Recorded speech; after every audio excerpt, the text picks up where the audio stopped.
Good afternoon, good morning, good evening, good night. Welcome back to the channel Voice in the Wilderness. I'm your host. Um,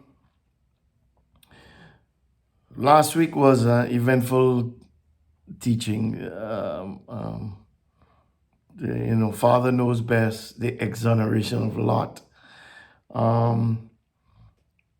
We have to understand that we can't just see things.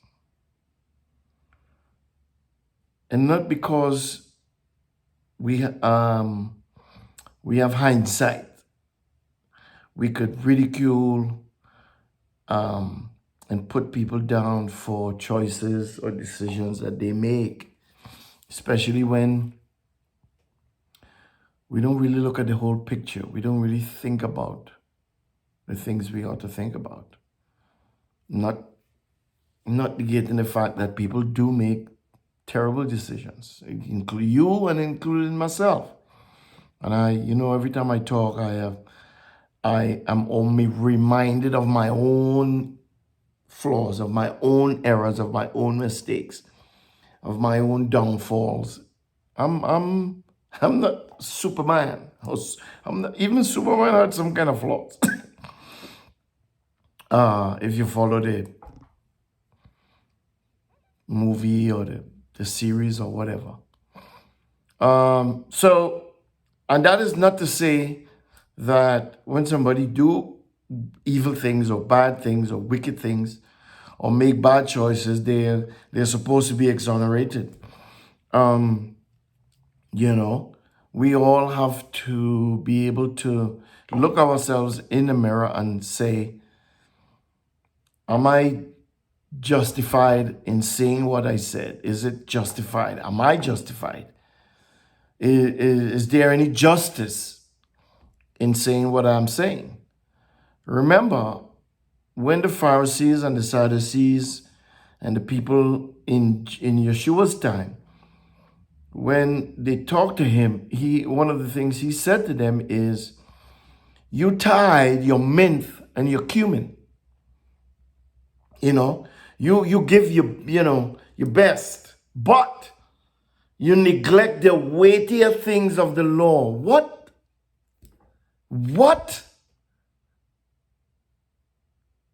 So you go to church and you hear a sermon on tithing before you hear the pastor preach, right? At least the church I used to go to, that's exactly how they did it. When it's time to pick up offerings, tithes and offerings, it takes 20, 30 minutes to do that. Because the preacher man had to preach and talk about the importance of giving and tithing, and oh my goodness, you get a lecture. And most times, people who was going to put $20 end up putting $50. People who was going to put $400 put $600. Because of all the things that are said during those 20 or 30 minutes. I'm sure many of you out there can attest to that. But that's what Yeshua said to them. This is what you focus on. You tithe your mint and your cumin, right? You broaden the hem of your garments. You look at you do these phenomenal things, but you neglect the weightier things of the Torah, of the instructions, of the law. For those of you who dislike that word, like it's a bad word. Well, it's a bad word. You be under attack by some criminal out there, and you have your phone and see if you don't dial 911 for help. But that word law, that's a legalistic word. You hate that word. See, we have fallen so far that we don't even know how far we are. Yeshua said, You tithe your mint and your cumin, and you neglect the weightier things of the law. What's the weightier things of the instructions? That's what that word Torah means. What's the weightier things of the instructions? What is there about the instructions? What is there that's in the Torah, in the law of God, in the law of Jehovah, that's weightier than you tithing, your $1 million and all that good stuff? What is weightier than that? Mercy, justice, kindness.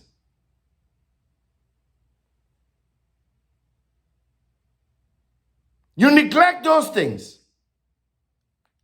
Those things are not tangible things. Mercy is not a thing you could grab a hold of and say, I have a handful of mercy. I think Paul or Peter writes about the bowels of compassion. Bowels of compassion. Think about it.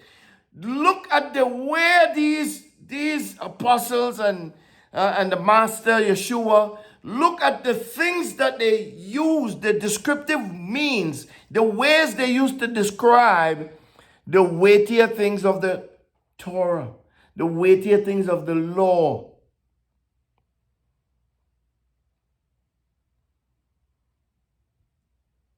Bowels of compassion. If you look at biology, of which I know a little,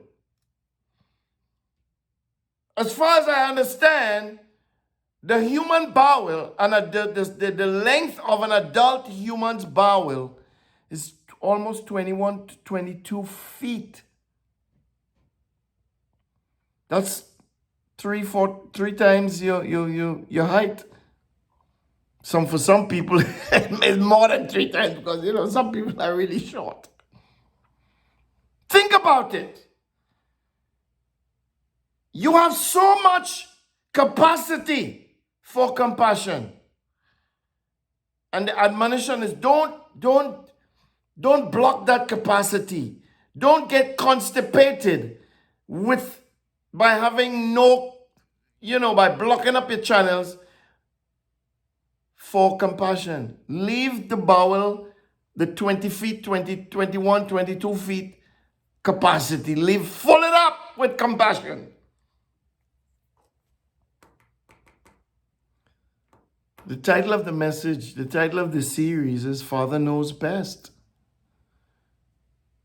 And when we think, when we hold fast, when we press into the ideas and the ideal that we are the ones who know best, we create situations for ourselves. We create situations for ourselves and for our fellow human beings. So we talked about Lot at length. Lot was a son. Lot was a son. And he did his best from the stuff that we read to walk in righteousness, to be righteous.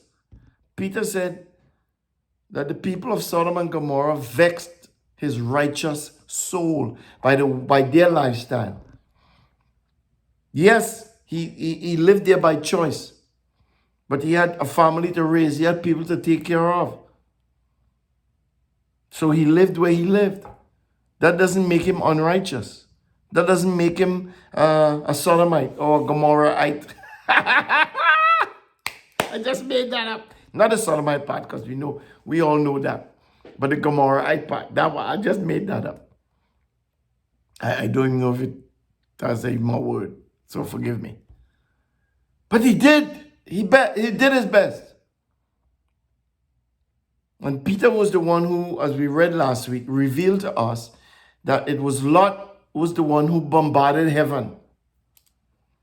Bombarded heaven to the point where God came down and spoke to the person that's probably closest to Lot. Spoke to the person that probably had the most influence on Lot. That's Abram. and talked to Abram and kind of encouraged, if you will, Abram to intercede for his brother, for his relative, for his nephew, for his son, so to speak. We talked about that at length. I won't go into that at this point. That's a door handle on the door there. It looked like a drop of water on my phone. I'm sorry. So Lot did what he did to the best of his ability. Did he had a measure of responsibility? Of course he did. He was the one who chose to come up with the idea to, what most people today think it was horrible for a father to do that to his daughters, to think about it, much less openly say it. That I have two daughters, two virgin daughters, so to speak, as a matter of fact. And I was reading over the story, it was yesterday, and that word popped out at me, virgin daughters. Which, if you think about it, lends more credence to the fact that Lot was a righteous man. Because the position, the city, the environment he was living in, these daughters could have very well not be virgins.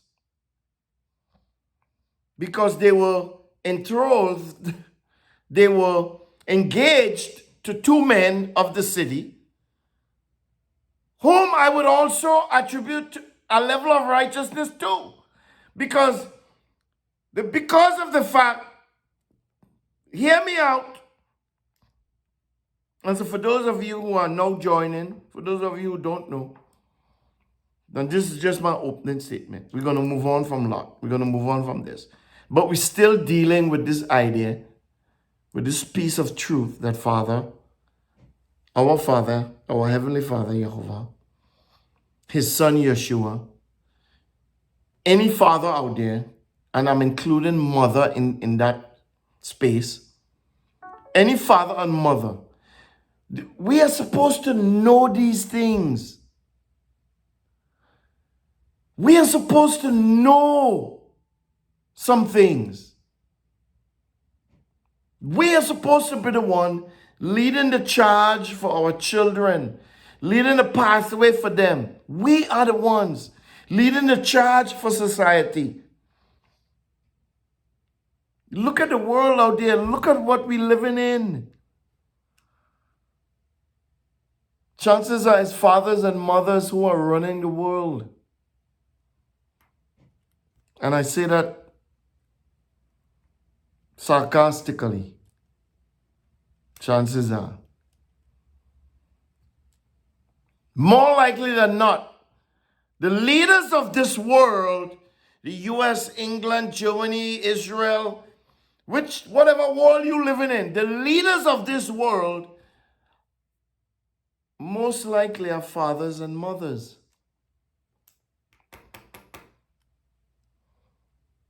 And we are supposed to be in a place, in a position to know what's best.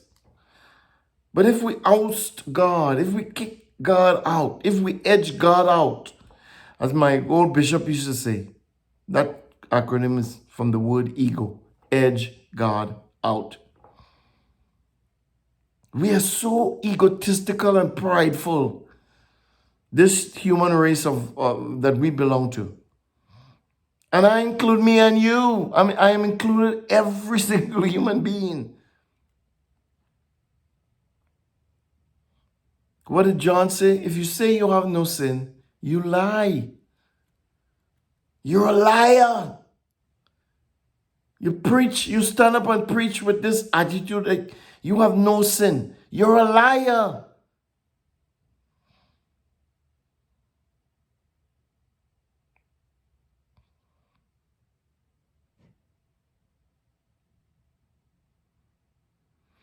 We are supposed to be in the know.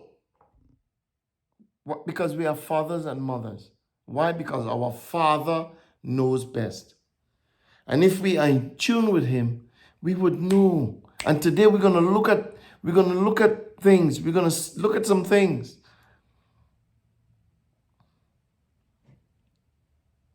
But I opened with this, with Lot, as a, what's that word? We used to do that. That's a thing that we are taught as teachers to do.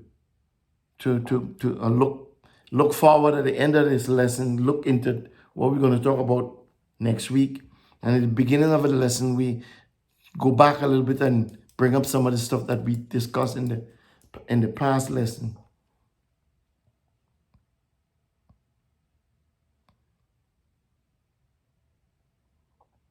Chances are, the fact that the word that Lot's two daughters were virgins proved Lot more righteous than we first imagined, because of the environment he was living in. His daughters had the capacity, had the audacity to be virgins living in that environment. The two sons, the two boys, the two men of the city who were enthralled, who were engaged to the daughters, and I say this carefully, you may even want to think about them as having some kind of righteousness. Why? Because they didn't, in the environment that they exist in, they could have easily swayed the virgin daughters to do things that they were not supposed to do before they got married. They could have easily had their way with them two daughters in the environment that they were living in. I grew up in some environment, okay, where getting women to indulge in your stuff it would give you notches in your belt. Yeah, it gives you feathers in your cap. It gives you stripes on your shoulders.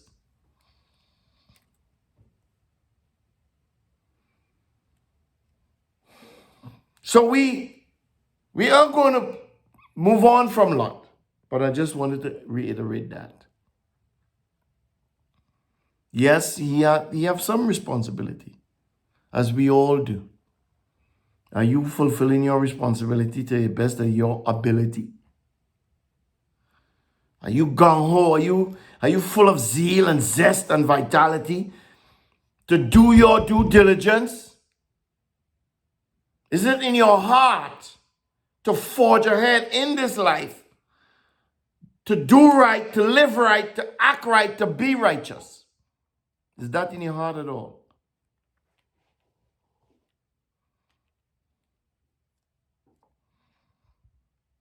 Today we're going to look at two families, okay? We're going to try to look at Yeshua, and then we're going to close out in Numbers chapter 30. Why it is the power of the knowledge of our Father. Okay? So we move from Genesis 19, where we closed last week, into Genesis, I think it is 32. Let me get it first and then I'll lead you there.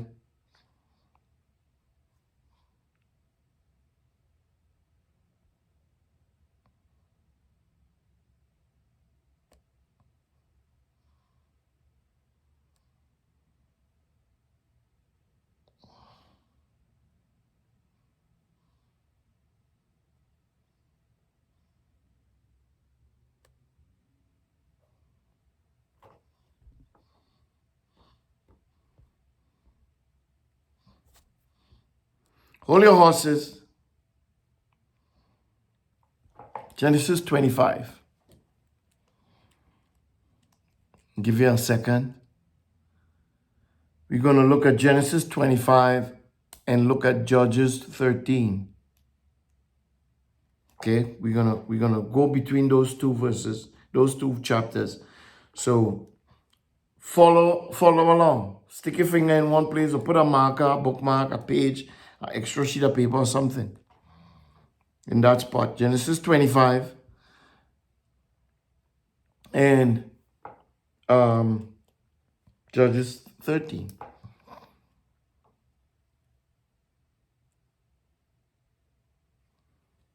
Father knows better. Listen, we are fathers and mothers. As I said before, any leader in the world came from a womb. Every leader, whether your name is Biden or Merkel or Netanyahu, or whoever it is, the leader in Israel, wherever you are as a leader of a country, as a king or a prince, Prince Andrew and the George and the two younger, the young ones, wherever you are, you came from a womb. Somebody gave birth to you.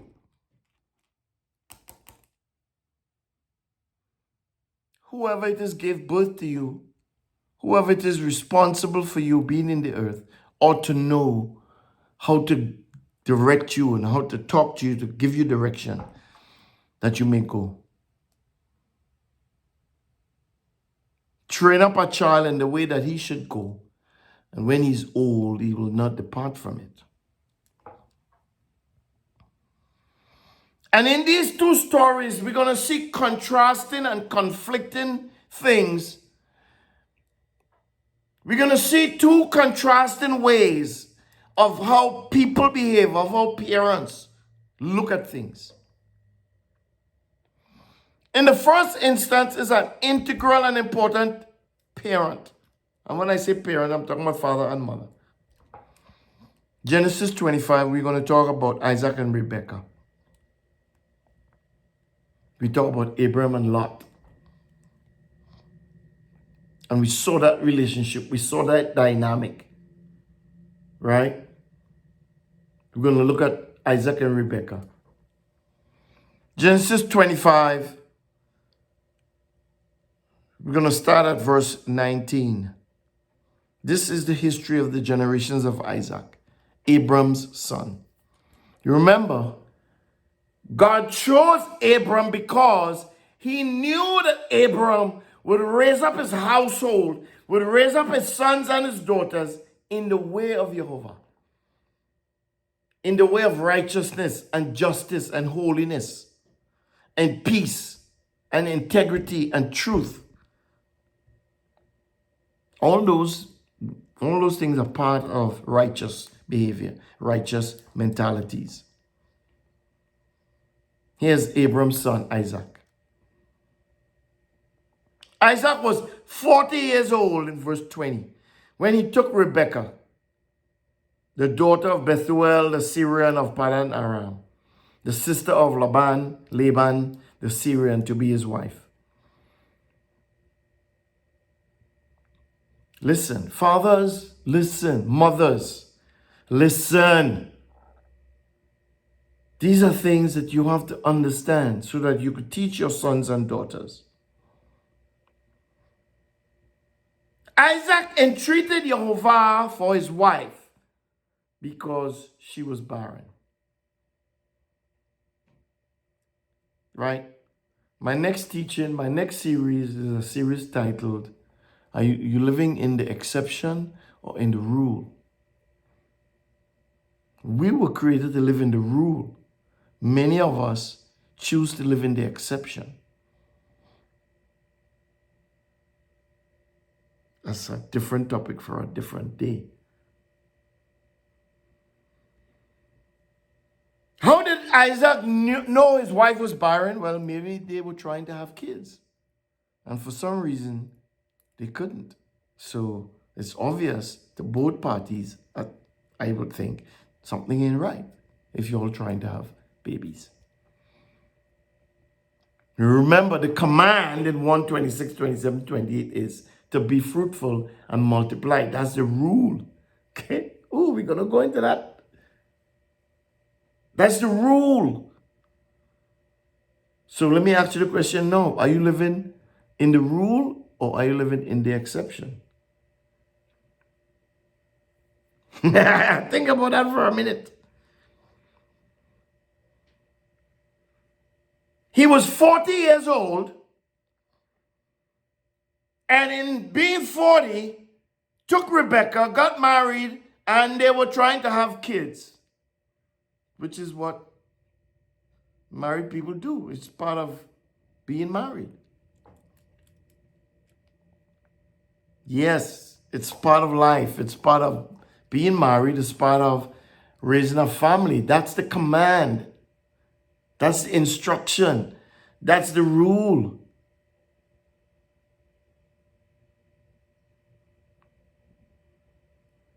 Verse 21, Isaac entreated Jehovah for his wife because she was barren. Jehovah was entreated by him. In other words, he went and he prayed to Jehovah on behalf of his wife. He's a husband. He's supposed to do that. He's supposed to entreat his God on behalf of his wife. When there's problems, even when there's no problems, you're supposed to lift your wife up. You're supposed to lift your husband up in prayer. That's what husbands and wives should do for each other. Remember, this is not about you. It's about fulfilling the plan of God, the rule of God. Be fruitful and multiply. I spoke at length about this idea. Today, people living in this, I don't want no children. And that's your prerogative. I'm not telling you that you have to decide to have children. I ain't telling you that. I'm just saying to you that that idea is God's idea, and that idea comes with a blessing. Regardless of what people say, regardless of what people experience. Okay?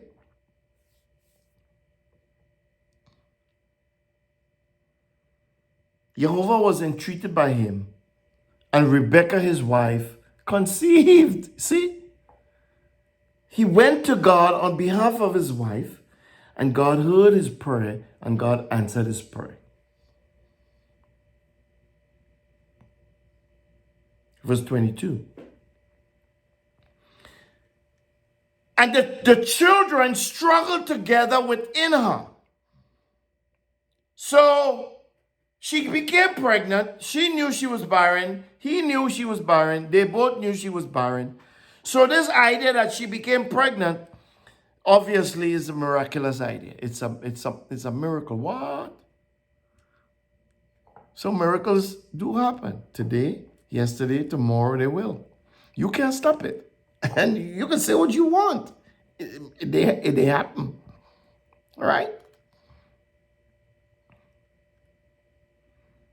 But the idea that they were struggling and couldn't be pregnant, and then through miraculous intervention, she became pregnant, but she's having issues. The children struggled together within her. That's an issue. We know the babies were fighting in the belly. We know that they were fighting, punching, and kicking each other in the. What? That is pain, not for the kids necessarily, but for the parent. And the parent now, the mom now, is in a quandary. And she says, if it is like this, why do I live? I'm struggling to get pregnant. And when I do get pregnant, I'm struggling still. There's something crazy about this pregnancy. I don't understand it.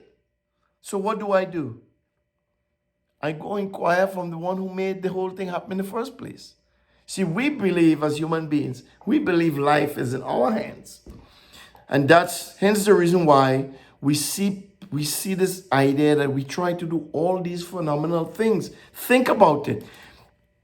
I was a kid and I was thinking about that, over the last few days. I was a kid, not yet 20 years old, coming out of high school, trying to exist in this world. And I'm in the movie theaters and I'm seeing Boys from Brazil. Have you seen the movie Boys from Brazil? This is years and years and years ago. Like I say, 20, 40, 50 years ago. And they are making a movie about this scientist who is experimenting on human beings in the bushes of Brazil, in the forests of Brazil, right? Experimenting on human beings, trying to clone a man who is a known criminal, but he's held in high esteem by certain entities, and he's held in low esteem by other entities. That man, I wouldn't tell you his name. Start with an H. He's German origin. But that's the premise of this. That's the premise of this movie. Gregory Peck played this man. Gregory Peck. That's tell you how old the movie is. I don't know if the movie came out the time that I saw it. Right? So I don't know how old the movie is. I guess if you go Google it now, you could find out what year it was produced and what year it came out. This is long time ago. They were dealing with cloning human beings. If we're talking 40, 50 years ago, where they were depicting the cloning of a human being, how far you think they've gotten today, 40, 50 years after or later? How far you think they have gotten? Because we have this idea, the human psyche, the human being, the human mind have this idea that we are in charge of life and we could create life. And unfortunately, that's not the truth. The truth is there is one creator who has endowed us with the ability to be creators. But no, we don't just want to settle for just the man and the woman coming together, and out of that natural coming together, things happen and creativity takes place. No, we getting to the point where we want to create without the man and the woman coming together. Oh gosh, I know I'm stepping on some toes here, but it's okay. Your toes need to be stepped on. And we perpetuate this idea. We are the creators. We are the masterminds. Look at the superhero movies. We are fascinated by this idea that if you take a human being and intertwine them with some kind of supernatural entity or some kind of other being or other beast, you combine the human being with the spider. You combine the human being with some other means of supernatural gamma ray, and as in Hulk and Iron Man and Aquaman and Superman, and we create these things out of this.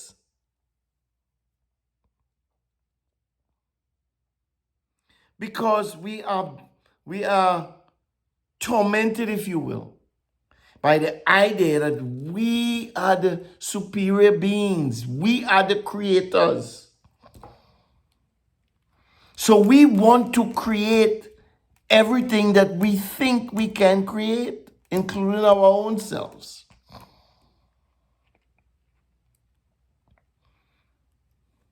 And we want the notoriety of transforming people into whatever entities we desire or whatever entities they desire. We are infested with these ideas.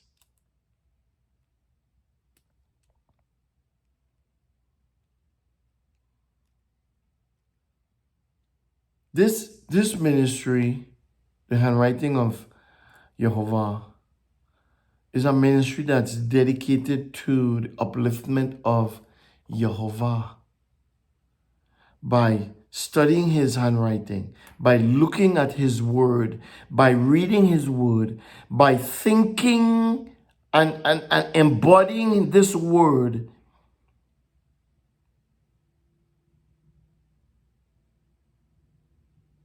to show that he is the creator and we are the created things. He is worthy of worship and we are not worthy of worship. We are not the ones that's worthy of worship. He is.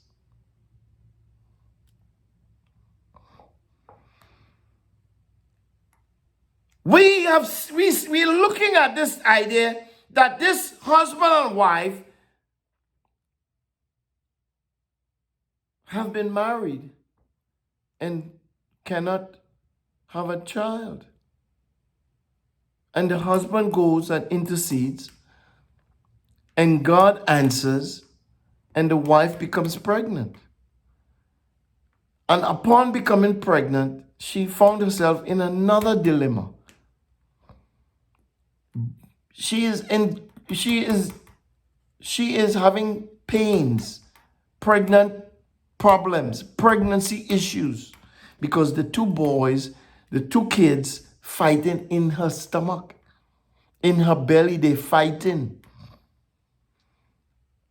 And the outward result of that is she is in a dilemma. And she is exclaiming, if it took me all these years to get pregnant, now that I am pregnant, I'm experiencing this difficulty. It should be, I'm experiencing this happiness, this joy. Goes to show, when God does something, it doesn't always be as painless as we would like. Sometimes it involves a little pain.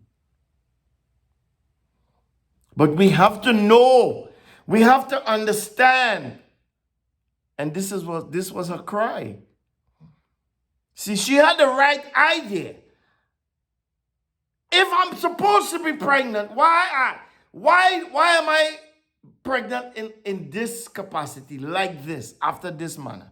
I have to find out. So she went to entreat Jehovah on behalf of her condition. Hey, yo, God, what's up? It took me years to get pregnant. Know that you did cause it to happen. I'm in pain. This is not right. What is going on? I don't know what she said. We only read, she said, if it's like this, why do I live?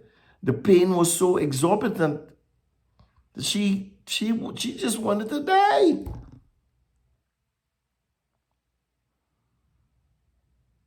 And she inquired of Jehovah. The writer didn't tell us anything about what she said, except that. If it is like this, why am I living? Why should I live?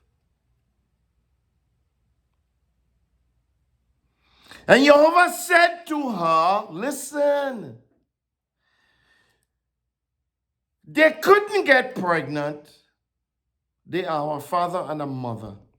The mother could not get pregnant. She could not conceive for whatever the reason.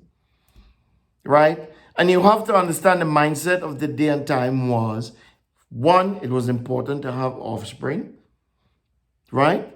Two, if they couldn't have offspring, they believed it wasn't because they didn't want offspring. It's because God prevented them from having offspring. And in this case, they were right because God was the one who opens the womb. God is the one who effectively causes stuff to happen. Not you, not me.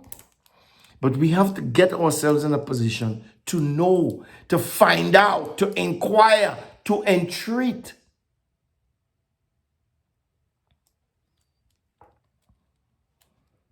Verse 23, Jehovah said to her, 2 nations are in your womb, she would not have been privy to that information. There were no, what was that thing they do to women today? There were no tests like that, right? The extra thing, the sonograms and stuff. There were no sonograms. All she knows is I'm in pain. Why is my pain so torturous, so tormentous, so incurable? She found out why. She got herself in a position to know. Two nations are in your womb. Two peoples will be separated from your body. You will give birth to two children. Two nations. Again, I wouldn't stop saying this. When you hear the word nation, I want you to think of a people and not country, because that's two different things. Although a people can be considered a country, okay? Israel is both a nation and is both a people and a country, right? America is both a nation and a country. The people of that country is called Americans. People of the nation Israel is called Israelians, or however you want to say it. See what I'm saying? There is close ties. There is a connotation, right? An integration of the two. But a country is not formed without a people, without a person, without a human being staking a claim.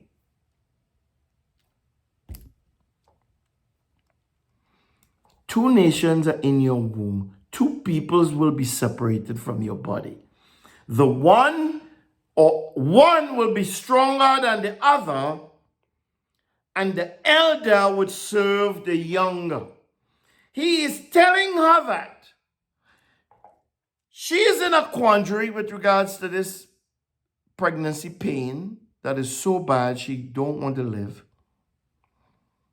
She goes to find out why, which is what a parent's supposed to do. Find out why. Why is my son born with, these medical issues? Why did I give birth to such a human being? What's the purpose? There is a purpose for everything under the sun. Ask Solomon, he'll tell you that, according to the book of Ecclesiastes.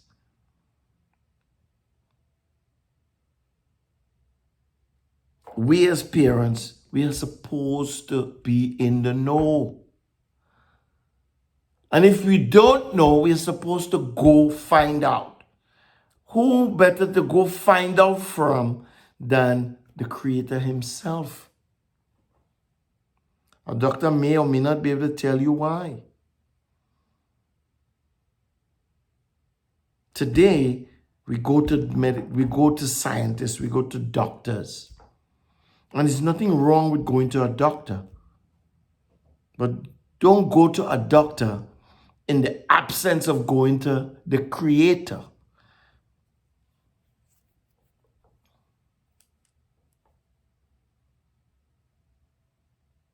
You heard that, right? So he tells her. What does the psalmist or the proverbist say? No, James, the apostle is. The apostle James says, any man who lacks wisdom or knowledge or insight or discernment. That's kind of what all of those things mean. Anybody who lacks wisdom, let him ask God, who will give liberally, right? Not saying God is a Democrat. Not saying God is a liberalist. But God gives liberally. He gives freely. That's what that word liberal means. Free. He gives wisdom freely to anybody who asks, anybody who comes to him. But you have to go to him.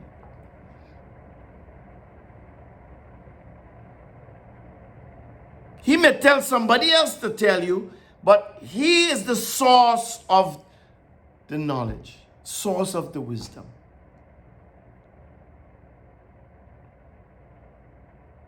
She went to him, he tells her. Verse 24, when her days to be delivered were fulfilled, behold, there were twins in her womb, right? So she gave birth to twins. I'm getting to a point. I'm reading the story. Be patient and listen and hear what God is saying to you in addition to all the things I'm saying. Because he speaks continually. He gives insight continually. That's why his word is living. That's why it's a living, breathing word. It lives.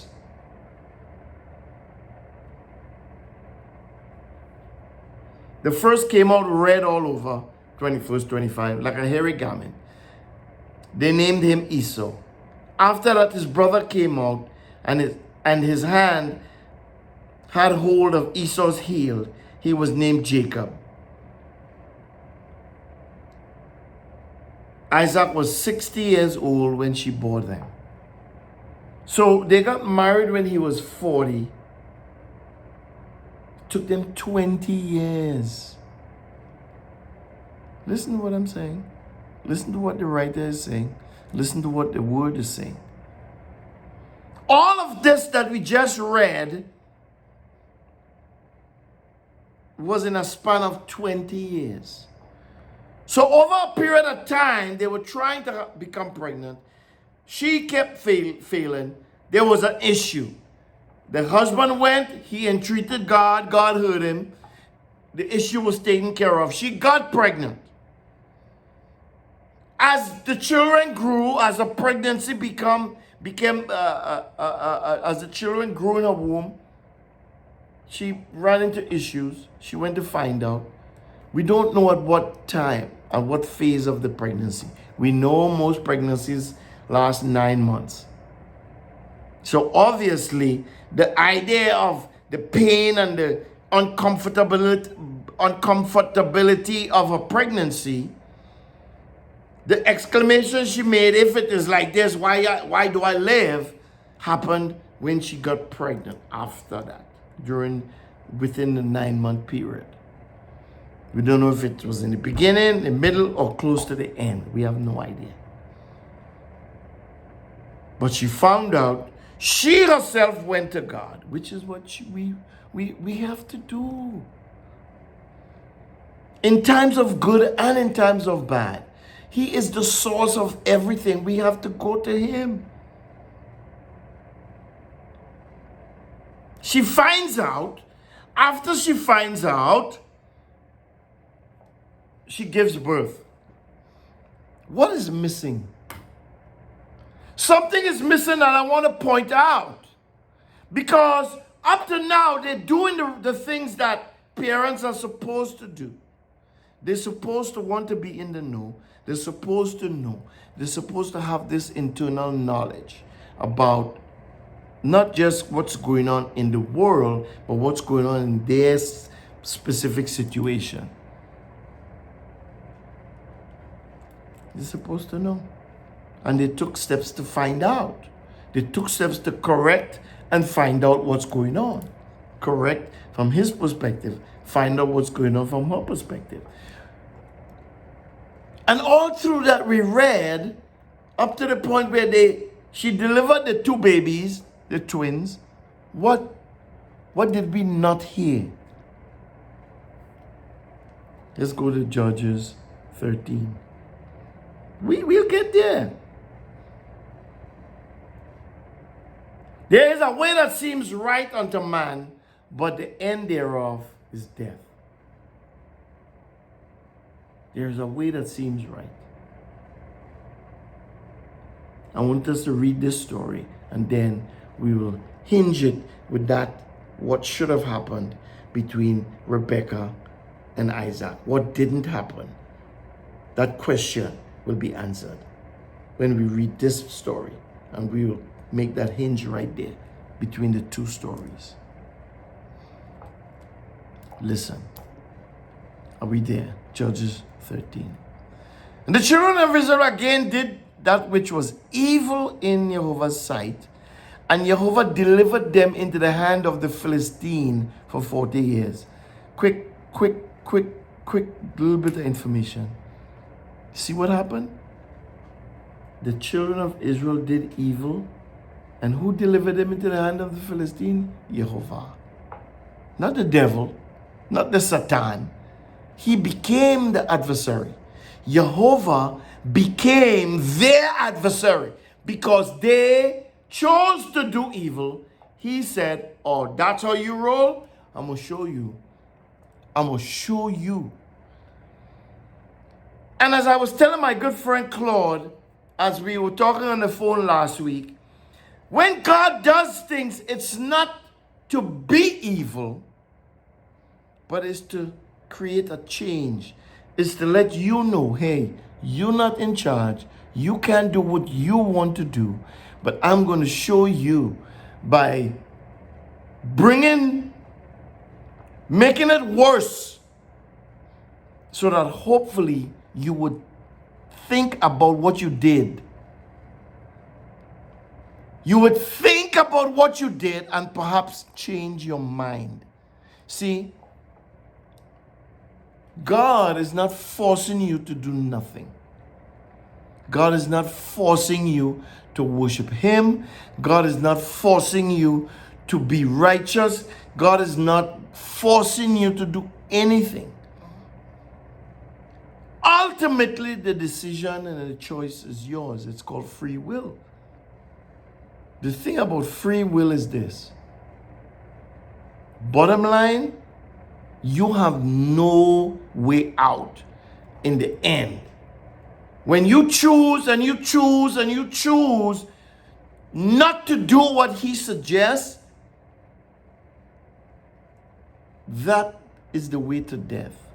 There is a way that seems right unto man, and in the end thereof, it's death. God just wants you to understand, I'm going to lay it out for you. You choose. In the end, your choice is what is going to take you to whatever place you are going. Your choice. They did evil. Jehovah said, you all doing evil? Okay, you all don't know what evil is. I'm going to bring it. I'm going to give you all a taste of what you do. And Jehovah delivered them into the hands of the Philistines. He delivered them into the hands of their enemies for 40 years. Let's continue. That was a side note. That had nothing to do with teaching. Father knows best. He does know best. And when He does something, He knows exactly why He's doing it. And if we insist that we're going to continue to do what we want to do, the result is going to continue to be we get what we choose. There was a certain man of Zorah of the family of the Danites, whose name was Manoah, and his wife was barren and childless. So immediately in this one verse, we see a couple things. The man is from Dan. Dan is one of the 12 tribes, or one of the 12 children of Jacob, one of the 12 tribes of Israel. Right? Israel is the son of Isaac. We just read about the initiation of Isaac and Rebekah's their pregnancy situation. We still want to talk about this thing that was missing from that story, something that was supposed to take place as a husband and a wife. It seemingly did not take place.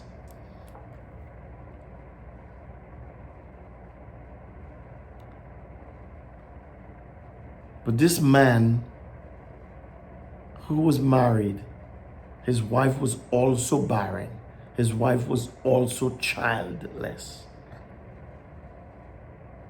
And look what happened. It didn't say anything about the man entreating God. Didn't say anything about the man entreating God. It says, as a matter of fact, in the opposite side, God was the one who wanted to do something in this instance. And God said, I have a plan in mind. This is how I'm going to execute this. Verse 3. Jehovah's angel appeared to the woman and said to her, see now you are barren and childless, but you shall conceive and bear a son. Any narrative in the back part of the book, in the Gospels, we read something like this. Now therefore, please beware and drink no wine, no strong drink. So he's saying to the barren woman, he comes to her, he says, hey, God, I'm a messenger. Oh, that's what angel is, right? So it could be somebody supernatural coming from heaven. It could be a person walking around the village, right? Could be either or. Jehovah's angel, the angel of Jehovah appeared to the woman and said, see, you're barren and childless, but you will conceive and bear a son.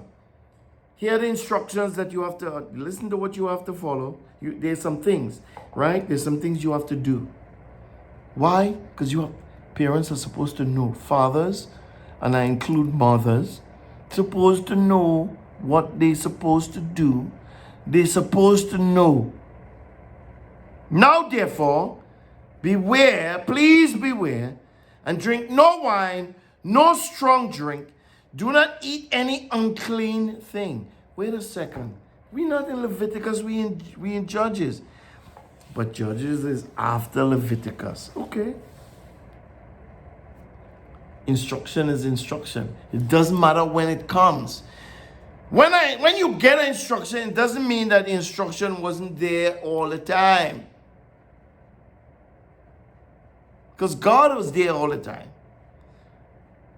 And if we understand that, if God is always there, rules, laws, principles, instructions, statutes, whatever you want to call them, is there with it.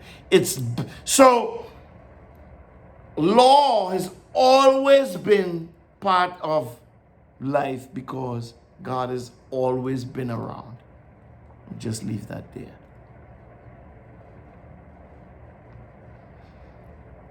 Don't eat any unclean thing, verse 4, verse 5. For behold, you shall conceive and give birth to a son.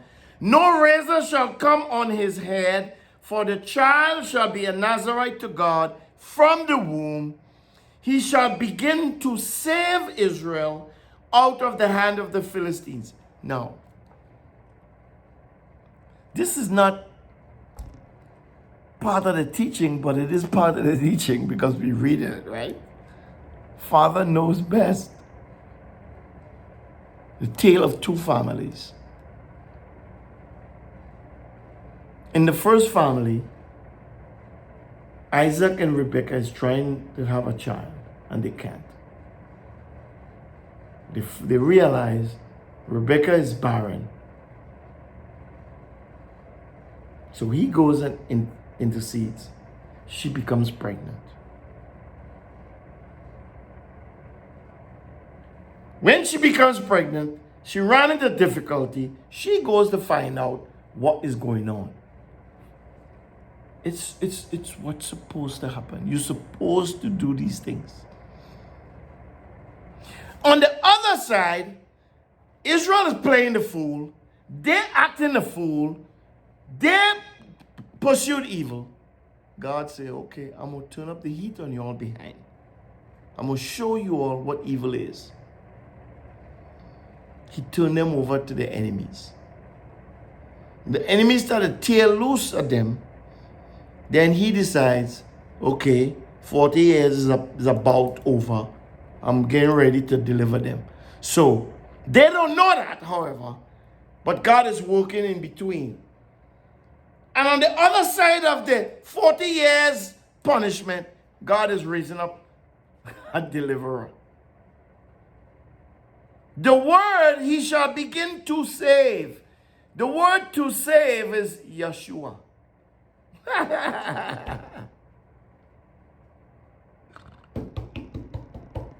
You get that?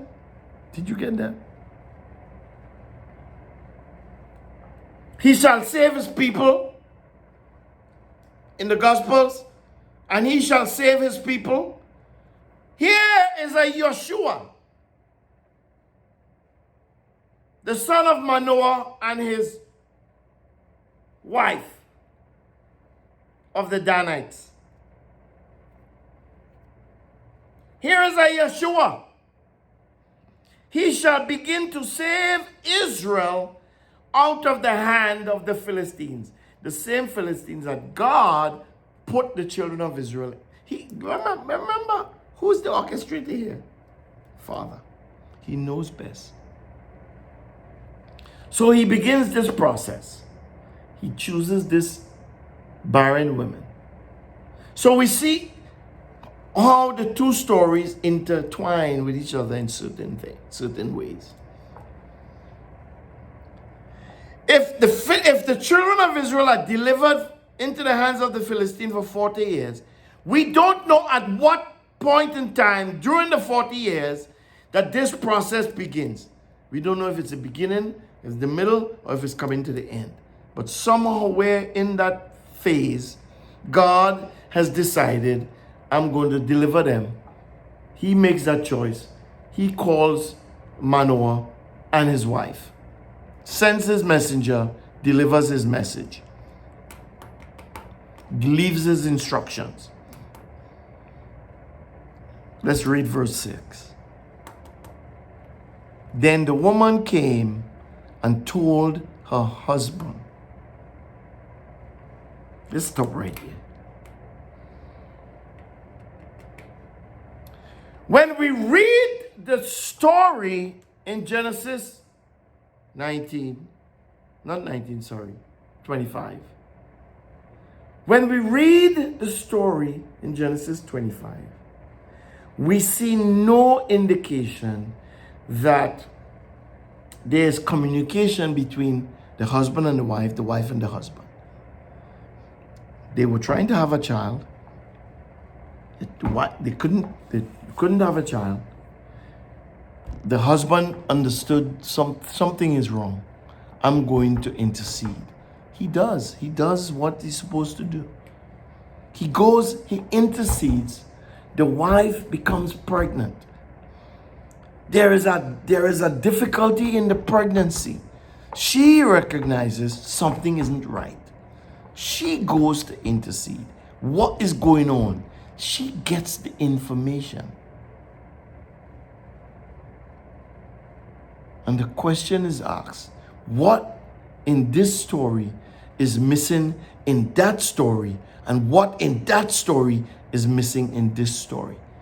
Off the cuff, when we read the first line in verse 6, we see no indication of this taking place in the first story of Isaac and Rebekah. When Isaac finds out, when he gets the idea that something is wrong and he goes to intercede, the next thing we know is she gets pregnant. So we see the result of his intercession. When she's having difficulty, she goes to find out. She gets the answer. It doesn't seem like she shares this information with her husband. We see no indication that she goes to Isaac and says, hey, sweetie pie, I went to find out, I'm going through a difficulty. You seen it, obviously, because you're my husband, and you see, if I'm in difficulty, you have to know. Obviously, that's obvious. He would know. Well, I went to find out today, bro. And you know what? I'm having twins. And you know what? Why I'm in such pain? The twins fighting. Do you know why they're fighting? Because two of them is going to be two great nations. And you know why they're fighting, Isaac? Because the older one is going to serve the younger one. Do you know that? Do you know, Isaac, who born first is going to be the older one? Who born second is going to be the younger one? And maybe they're fighting because none of them want to come out first. Because they already know in my womb. Listen, you can't. There's no way you can finagle this. There's no way you can make this up. The babies in the womb know what is going on. It reminds me of Baby Boss or Boss Baby. You see that little cartoony movie? It's funny. The baby knows what's going on. Baby could talk. It reminds me of the comedy with Paul Keane Douglas. Look it up on YouTube. The Christening. Paul Keens Douglas. Paulkeens Douglas. Douglas. He's a comedian from Trinidad. Right? And he has this one skit that is old, but it is funny. It's called The Christening, where he was supposed to be a godfather. Go listen to it. It is hilarious because he uses this whole idea that babies could talk. She gets all of this information about the two babies in her womb and does not tell her husband. So he doesn't know. Here it says in Judges 13, in verse 6, the woman came and told her husband. I wouldn't even read anything else. She told her husband. Why? He is supposed to know. Fathers and mothers, we are supposed to know. You don't hold information like this to yourself. Are you serious? Are you operating on behalf of your children, or are you operating on behalf of yourself? It's a question. I'm not saying that's what happened. I'm saying it's a question.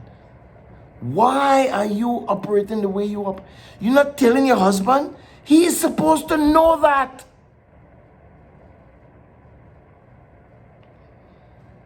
So she went and tells her husband. And we could skip through because we're not interested in the fact that she repeated the story of what happened to her husband. So now he knows. So the husband and the wife knows what's going on. Verse 8. Then Manoah entreated Jehovah. Oh Jehovah, please let the man of God with whom you sent come again to us and teach us what we should do to the child who shall be born. Listen. Husbands, wives, fathers, mothers, we are supposed to know. It's our right to know. And the only one who is in a position to tell us we shouldn't know is God the Father himself. And I don't think we have that kind of a God. I don't think we serve that kind of master who is going to tell us, you ain't going to know that. He's going to give us some insight. He's going to share some information. We are going to find out something that we should know. Look at what happened in the other instance. Let's just pause there. Judges 13. Let's go back to Genesis 25. There is no indication that Rebekah tells Isaac. Look at what happens after all of this. Look at we know the story. We went over the story time and time again in many of my teachings.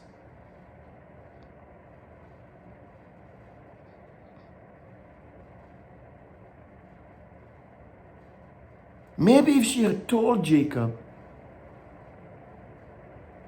what she knows, maybe the story would have happened differently. They could have affected this in maybe a different manner, in a different way. But we could only say that in hindsight, right? As I've said before, as you may know, hindsight is 2020. So we could always look back and say, man, I should have done this, I should have done that. And by right, we ought to look back. We ought to look back and envision what we should and should not have done.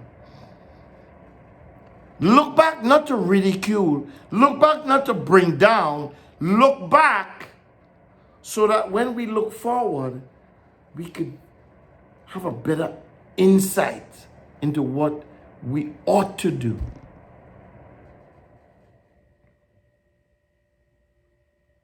Rebecca doesn't tell Jacob anything.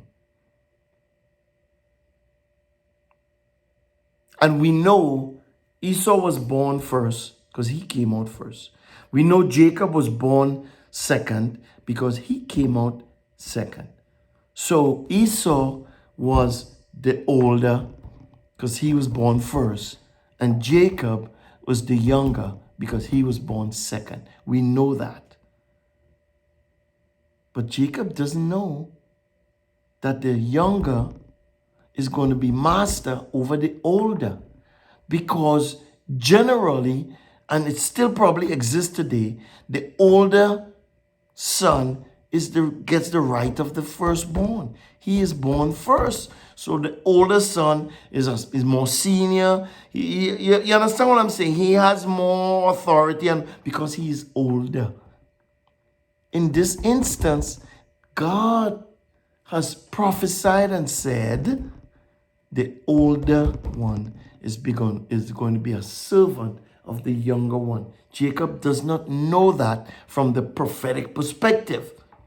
So Jacob is operating without information. He's operating in the normal way of things.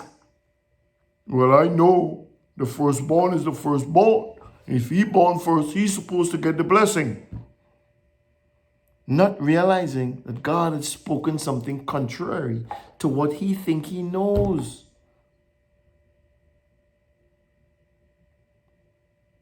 And it compounds the matter with them because here's what it says.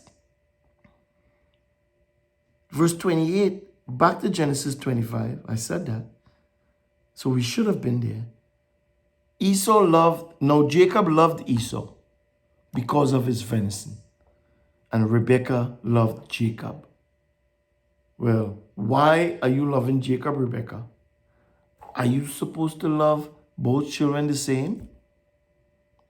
Why does Esau love Jacob? Why does Jacob love Esau and Rebekah love Jacob? Why is there a division in the love?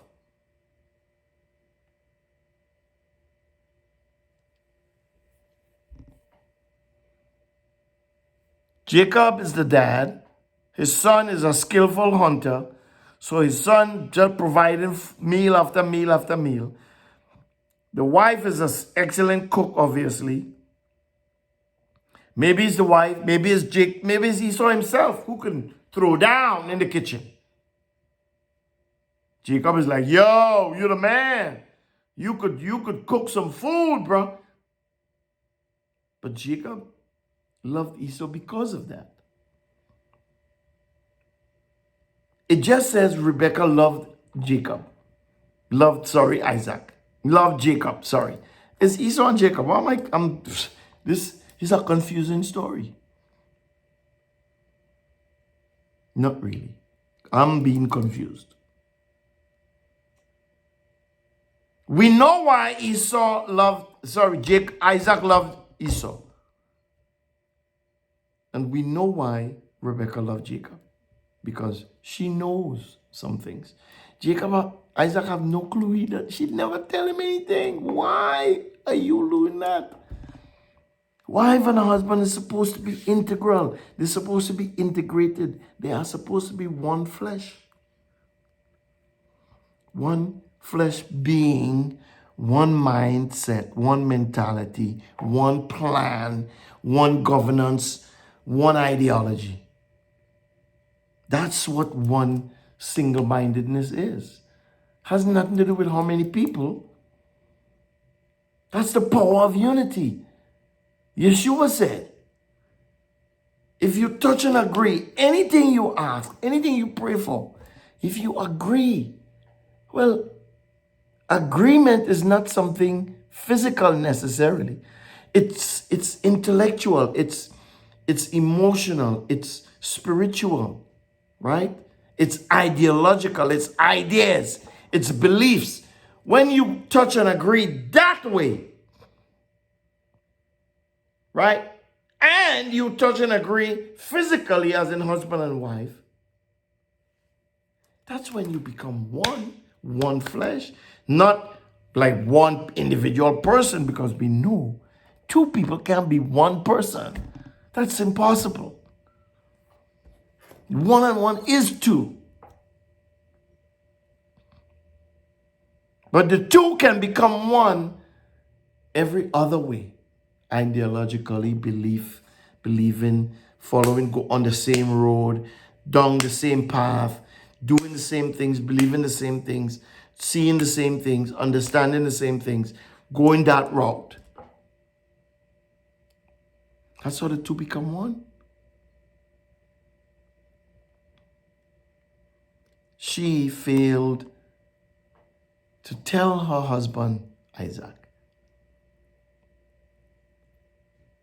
He in turn loved his son, his older son, because the son could throw down in the kitchen. She in turn loved the younger son because she knows the prophecy. The older will serve the younger. She knows that. And she holds fast to that. Doesn't tell her husband. And then the whole ball start to spin. The whole ball start to roll down the mountain. Esau comes in. He come from hunting. He ain't catch nothing. He famished. Jacob cooking. Apparently Jacob could have thrown down too because he could cook some red porridge. I'm hungry. I'm dying. Give me. We know this story. Look how it turned out. We call Jacob all kinds of names. We think of Esau in all kinds of low-down ways. He ignored his birthright. Of course he did. He ignored it. That's why God chose Jacob. Because God knew, Father knows all. Father knows best. Father knows everything. And if he shares something with the husband should share it with the wife. If he shares it with the wife should share it with the husband. After all, God understands. He knows that you all are supposed to be one flesh. You all are supposed to know. He gave Mary a message. Didn't he not talk to Joseph? He gives Joseph a message. Doesn't he not talk to Mary?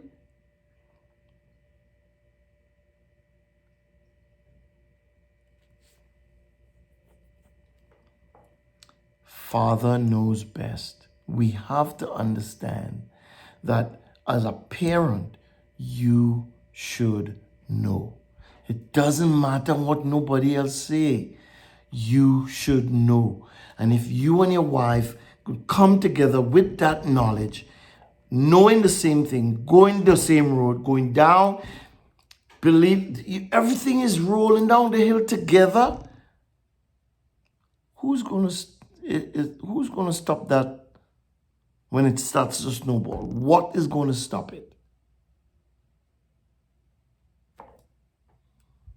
Go back to Judges 13.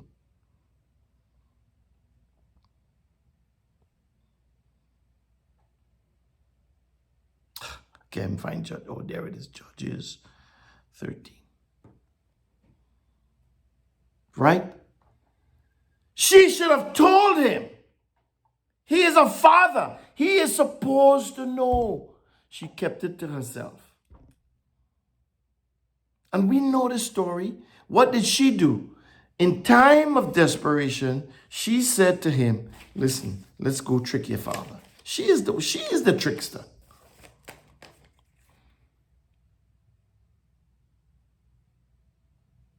to the degree that she's the one who implemented this scheme to bring to pass the word of God.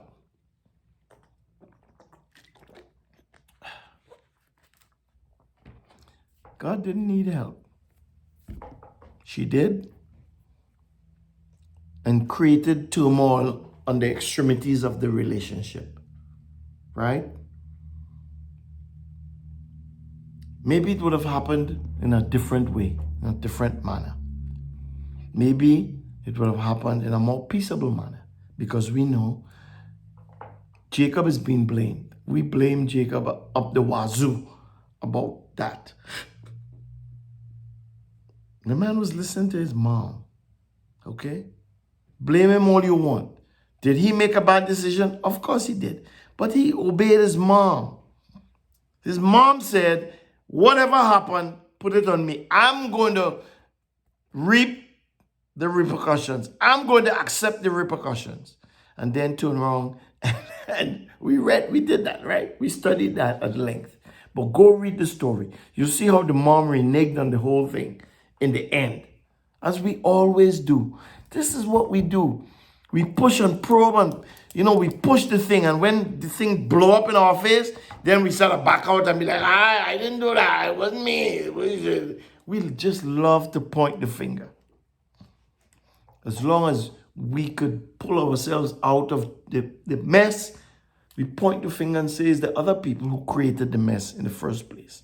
That's why I say we are in this calamity that we are in the world. We are heading to a deep, dark place. And we are heading there because the believers, the people who say they believe in God, have cried foul, have cried wickedness, have cried evil upon the earth.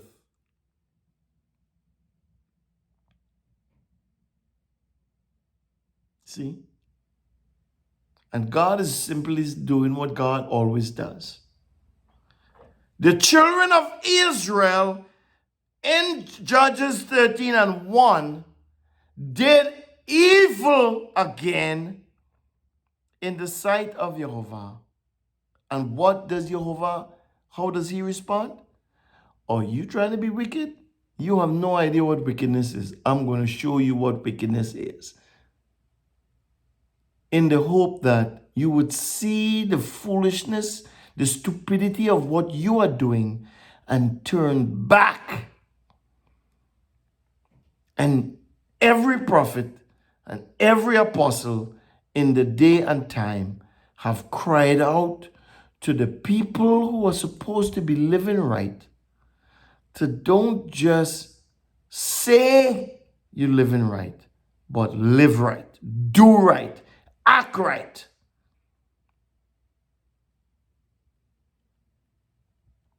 And God remains God as he always does, and he always will.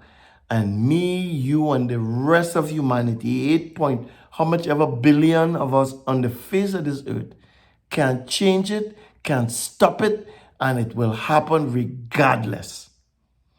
Some will rejoice, and some, according to the writings, where there will be weeping and gnashing of teeth. Why? Because some just won't listen. They just won't. This woman, this wife of Manoah, Judges 13, did the right thing. This is what a wife is supposed to do. Verse 6, then the woman came and told her husband everything the angel of God said. And the man went to entreat God and begged God to send the man again, to not just send him to tell us, send him to teach us. Because this is a new phenomenon. What is a Nazarite? What do you mean we can't drink wine or we can't? Well, maybe they used to eat unclean meat or whatever. because that was the instruction. They can't drink wine or strong drink. It wasn't illegal. Drinking liquor was not illegal. It's not the best thing to do, but it's not illegal. So God is not going to be mad at you if you have a beer or two or three. God is not going to kill you if you take a drink of rum or whiskey or brandy or whatever. But if you don't understand that if you overdrink, if you drink too much, and one in certain circumstances could be too much, you have to know. You have to be aware. That's the key. Be in the know. Wine is a mocker, and strong drink is raging. And those who are deceived by it are fools, is what the proverb says. If you know that if you drink wine, my wine will mock you, turn you into somebody else. That's why these things are called spirits. I told a former co-worker of mine that some time ago, and he was like, "Oh, wow, I didn't know that." Yes, that's why they call alcohol spirits. That's why they call alcohol spirit. It's a spirit.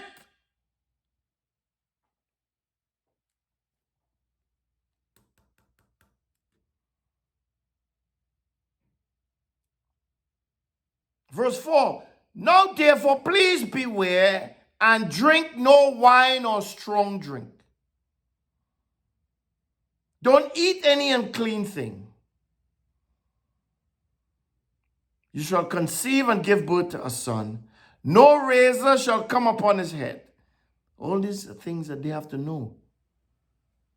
Because mothers, we know when we have a son, we like the son to grow up and, eventually get his hair cut. I've experienced it, and I know many parents out there have experienced it.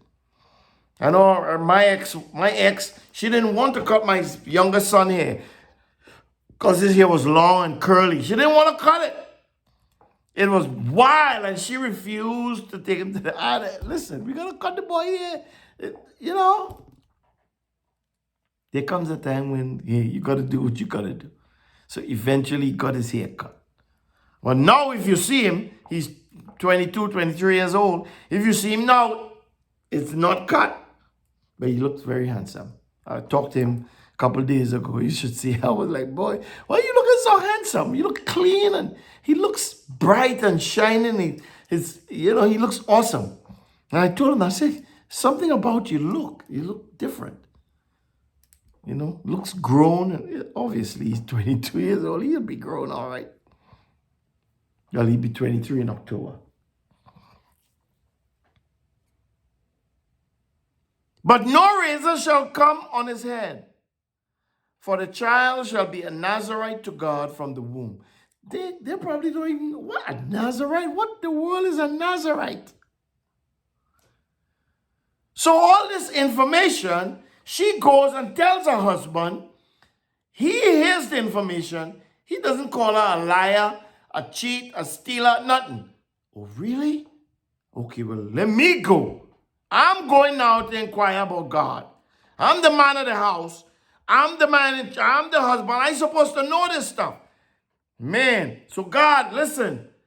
I just talked to my wife. She told me all this stuff. Here's my request. Right? We go back to verse 8. He entreated them, and then Manoah entreated Jehovah and said, "Oh, Jehovah, please let the man of God whom you sent come again to us and teach us what we shall do to the child who shall be born." What teach us what kind of parents we have to become. This Nazarite, I may or may not understand. I don't know if he knew anything about what a Nazarite is and all that. Maybe he knew, maybe he didn't, but he wanted to be taught. How humble. He didn't think to himself, well, I know what to do because I'm the dad. No. Hey, send this man again to teach us. And God listened to the voice of Manoah. Verse 9. And the angel of God came again to the woman and sat in the field, as she sat in the field. But Manoah, her husband, wasn't with her. And the woman hurried and ran and told her husband, saying, behold, the man who came to me that day had appeared to me. Manoah rose and followed his wife and came and said, are you the man who spoke to my wife? He said, I am. So we see the dynamic unfolding. Completely different to what happened in the Isaac-Rebecca case. Okay? Situations was different. We don't know if the woman was pregnant at this time, all this running back and forth to get her husband and all that stuff. We didn't know. We don't know. Right? But there's more interaction here between the husband and wife than with Isaac, who was one of the patriarchs, than with Rebecca, who was his partner. You understand what I'm saying? There's more interaction here between the both of them. Husbands, wives, we are to know what's going on.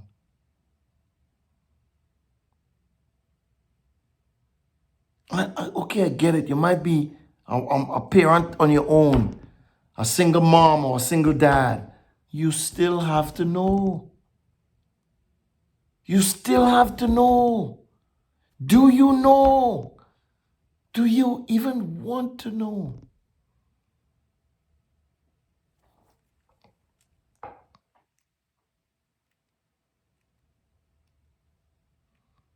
It's important. It's important. Let's go. Let's move from here and go. We're dealing with the issue of father. Father knows best. In this case, is the tale of the families. Right? We go into another situation in the new covenant, in the renewed covenant. Let's go to the book of Luke, chapter 2. Okay? Let's go to the book of Luke, chapter 2. Dealing with another family. A wife, a woman who was spoken to by an angel, a husband who was spoken to by an angel. They knew what was going on, but there are certain things they apparently didn't know.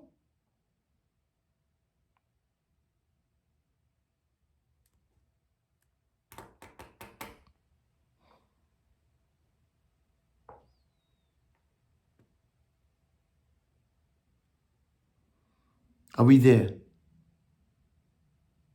Luke chapter 2. We're going to start verse 41. You know who we're going to talk about here. This is Luke. His parents went every year to Jerusalem at the feast of Passover. When he was 12 years old, they went up to Jerusalem according to the custom of the feast. Well, we know. Do we know what the feast of Passover? Do you know what the feast of Passover is? Go read it. Leviticus, I think, 13, right? Exodus 12, and so on. The feast of Passover. They went up to Jerusalem. Okay? When he was 12 years old, as it was their custom. So they probably been going there from the time he was born. So he's been making this trek to Jerusalem with his family when he was a baby. Now he's 12 years old, he's going back up there. Right?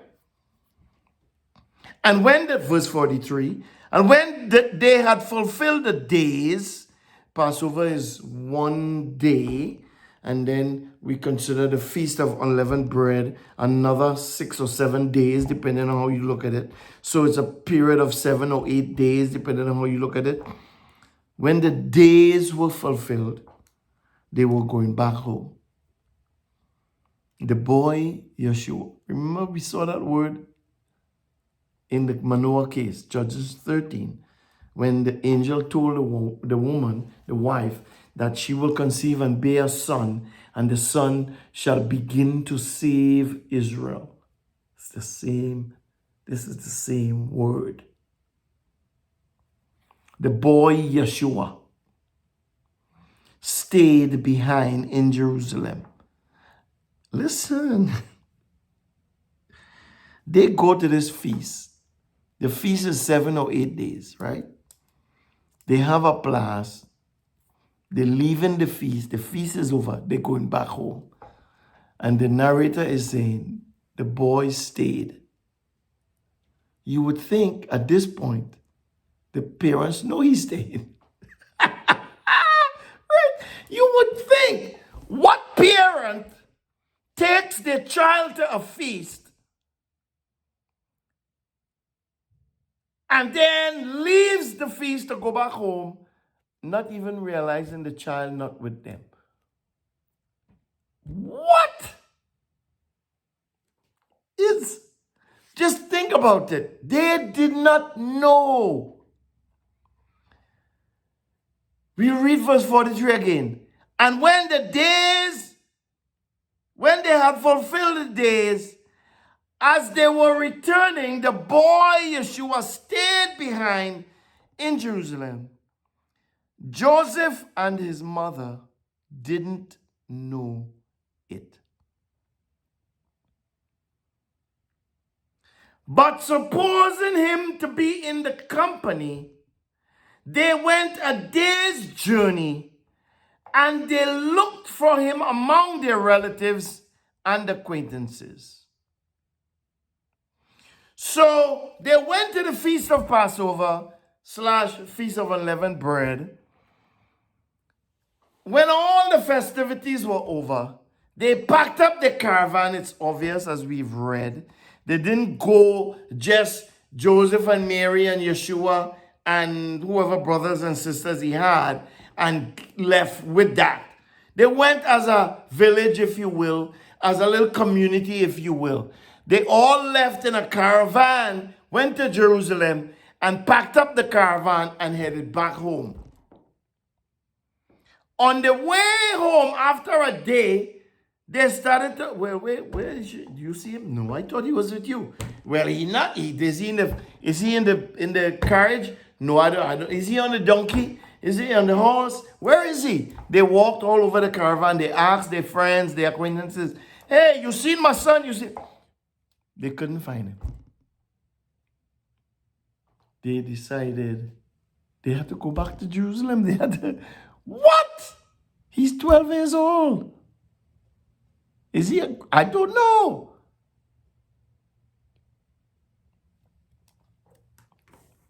They went back to Jerusalem looking for him. I want you all to hear these words. It's the craziest words ever. After 3 days, they found him. After 3 days. What is it with this thing? It's 3 days, always 3 days. 3 days, destroy this temple. 3 days, the temple gonna be rebuilt. 3 days, they're looking for him. 3 days, they find him. 3 days, he's dead and buried. After 3 days, he resurrected. What is going on? After 3 days, they found him where? In the temple. Sitting in the middle of the teachers. He's 12 years old. He's hanging out with grown men. Sitting in the middle of the teachers, both listening to them and asking them questions. So they have this banter going back and forth. Big conversation in the place. He's 12 years old. Anybody out there have a 12-year-old son?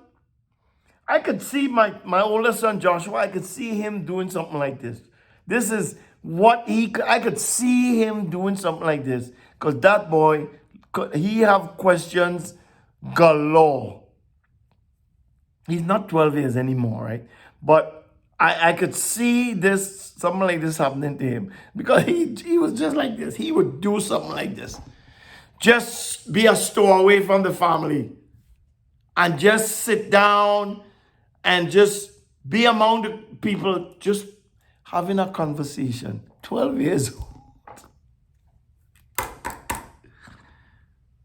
The focus, people, is on the father and mother.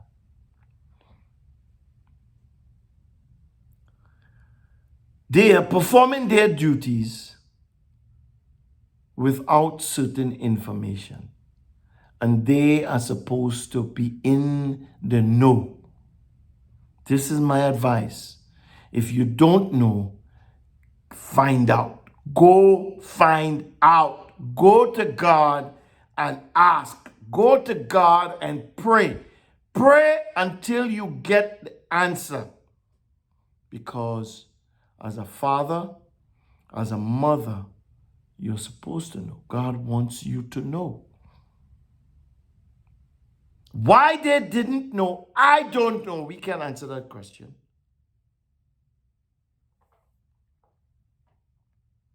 They searched for him. 3 days, they found him in the temple. He was sitting in the middle of the teachers, both listening to them and asking them questions.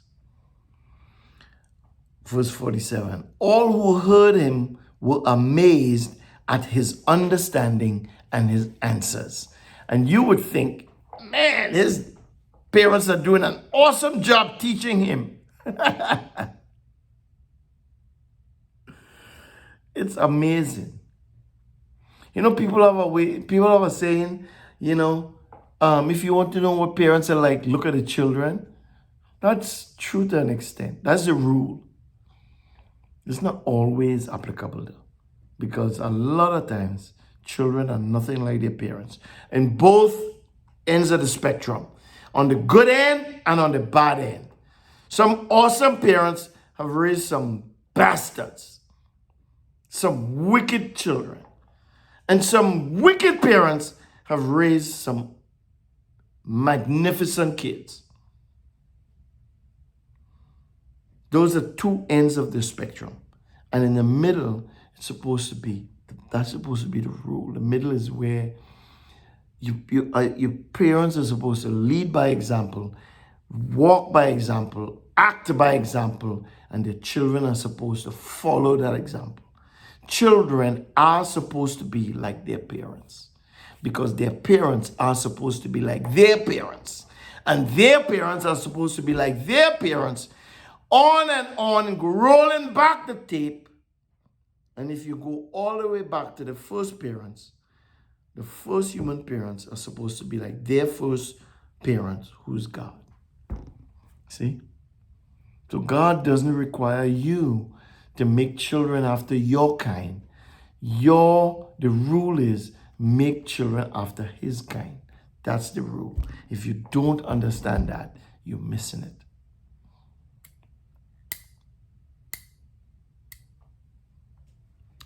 All who heard him were amazed at his understanding and his answers. And what happened? They were baffled. Who is this boy's parents?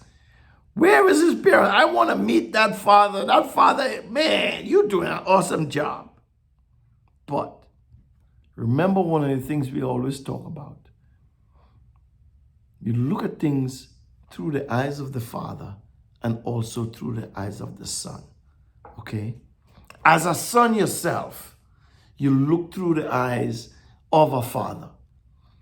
And the son, your son, looks through the eyes of that father, right? He sees what the father sees. He hears what the father hears. He does what the father does. He says what the father says. Remind you of somebody? Verse 48. And when they saw him, we get to that point, hold your horses. When they saw him, they themselves were astonished. And his mother said to him, Son, why have you treated us this way? Behold, listen, Listen to the words. Behold, your father and I were anxiously looking for you. You heard those words. Listen to his response. Listen to his response. He said to them, why are you looking for me? Didn't you know that I must be about my father's business? What?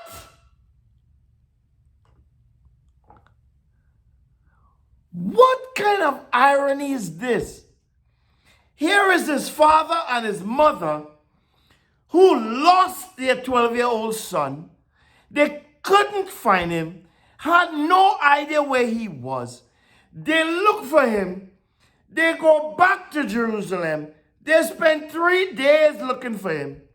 When they do find him, they're like, boy, what in the world? Listen here. You know, me and your father was looking for you. Oh, gosh. He said, what? Why are you looking for me?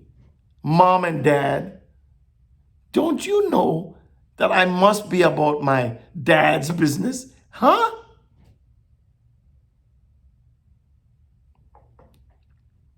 I'm going to leave that for you to ponder on. Verse 50. They did not understand the saying which he spoke to them. They didn't. They should have. The angel spoke to them. The angel told them who he was going to give birth to. And it would appear as though they heard and just went about things in the normal human way. They forgot what they heard. They didn't take to heart what they heard. They didn't understand. Boy, this is your father. This is your mother. We talking to you and you telling us about, don't you know I must be about my father's? Who father are you talking about? Your father don't sit down in no temple teaching and talking to the teachers. Your father is a carpenter. What are you saying? We don't understand. We don't comprehend. Because they forgot. They forgot that the angel told them he will begin to save. The same message that the angel told Manoah's wife. He will begin to save. The same message, similar message that God told Rebekah. Not that he will begin to save, but that the younger would serve, the older, would serve the younger. It's not entirely the same message, but you can see these parents, their reactions and their actions to the message that was spoken to them. Listen, parents, you have to know. You're supposed to know. You're supposed to know. And Yeshua goes on to manifest this idea that he spoke of here. Don't you know I must be about my father's business?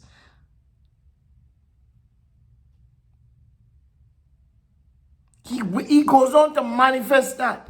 What did Philippians says? Philippians said, let this mind be in you, which was also in Yeshua. Who, let's go there quick and let's read it verbatim. Let's do that verbatim. Philippians 2.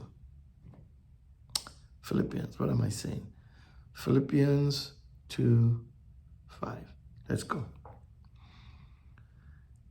Let this mind be in you, which was also in Messiah Yeshua, who, existing in the form of God, didn't consider equality with God a thing to be grasped. I am equal to God. I am the same as God, but I don't want to lay hold of that. I refuse to lay hold of it. What I am going to do is to release that hold, and I am going to submit myself.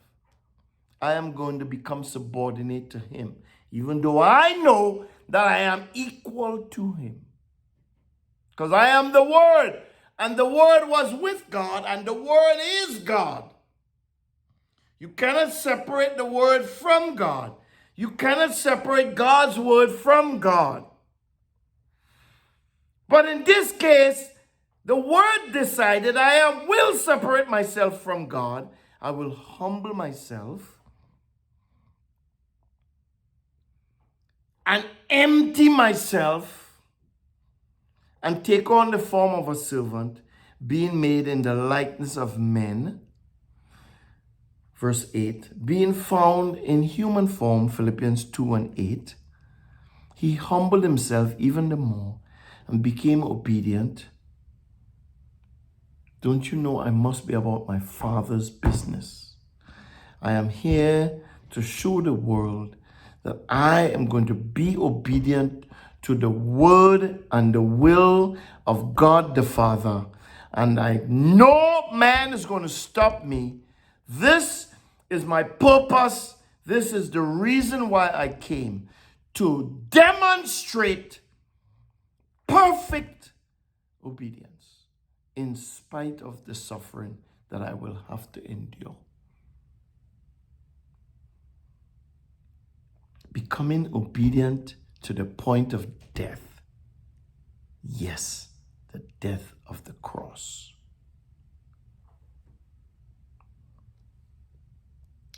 Father, supposed to know.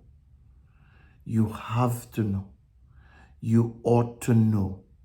Knowing puts your family, puts you in a better place. Knowing.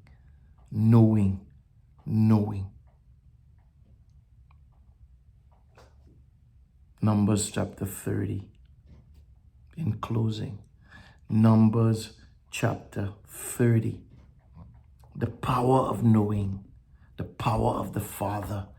The Father, not just Father being the Father. Father in terms of being the father and the mother. Okay? If you're a father, you had a woman, a wife. You have had, but you've had to integrate with a woman to have a child. Other than that, you can't be a father. You will have, if you're an adoptive father, you're still a father. You didn't have to integrate with a woman, but you had to integrate verbally, emotionally, whatever. You all decided, let's do this. Let's adopt these children, or adopt this child, adopt this girl or this boy. You all had to come together. So the integration in that sense may not be physical, but it's integration nonetheless. The two shall become one.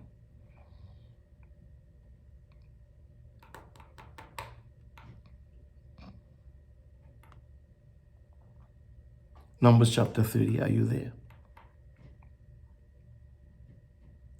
Let's read. Moses spoke to the heads of the tribes of the children of Israel, saying, this is the thing which the Lord had instituted, which the Lord has commanded, which the Lord has spoken. This is a rule. This is a Torah. This is an instruction. Okay? Listen. This is instructions. This is God's commandments. When a man vows a vow to Jehovah, or swears an oath to bind his soul with a bond, he shall not break his word. He shall do according to all that proceeds out of his mouth. If you say something, do it. Whether you say it to God or whether you say it to man, if you say it, do it. Don't break your word. Your word is your bond. Also, When a woman vows a vow to Jehovah or binds herself with a pledge, being in her father's house in her youth. So the man is obligated to obey any vow he makes. So is the woman from her father's house onward. So the male is obligated to obey a vow. So is the female.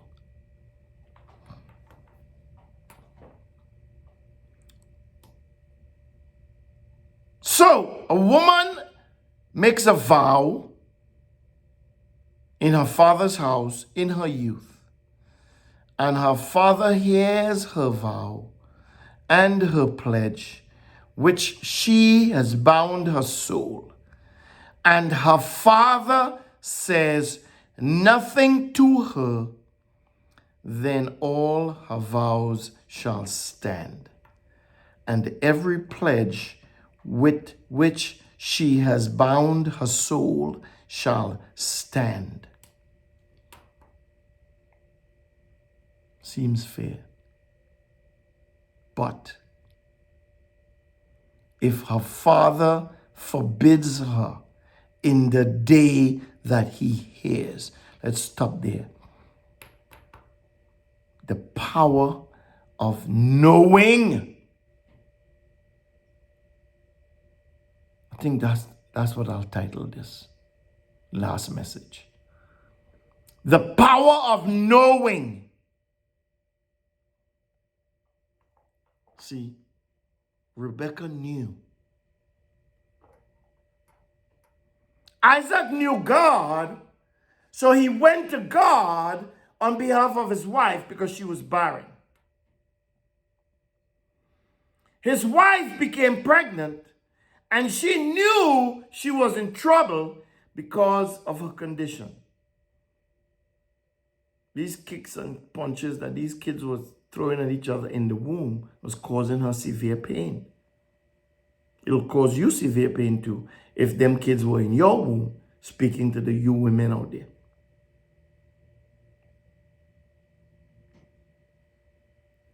She goes to God.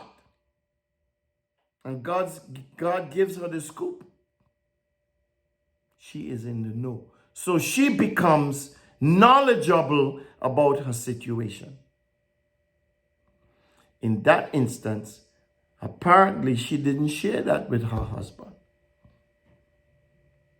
And we see the result. We see the unfolding of that. In Judges 13, we see similar situations. We see the woman getting the knowledge. We see she telling her husband. We see the result of that. And we could go and read how that unfolded. Okay. We just read Luke chapter 2 about the man Yeshua. We know the angel spoke to her when she got pregnant, when she was found to be with child. We know the angel spoke to him. We know what the angel told them. We read it. We read it.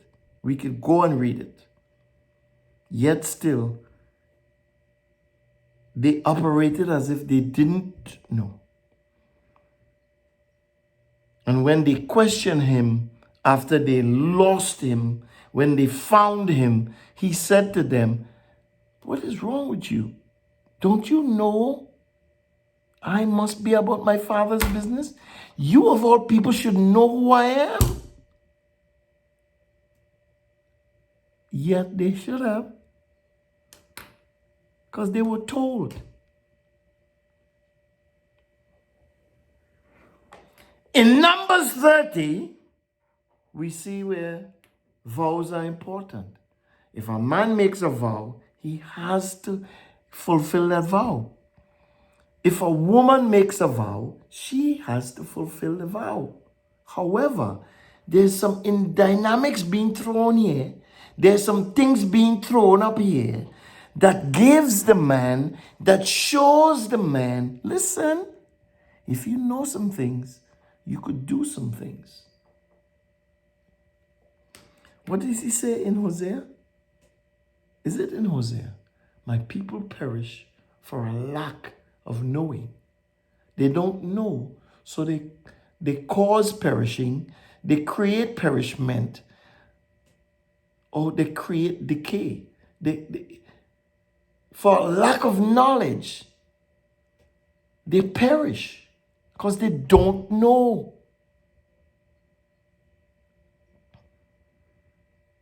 Vows are important. If you say you're going to do something, you have to do it, male or female. But, hold on.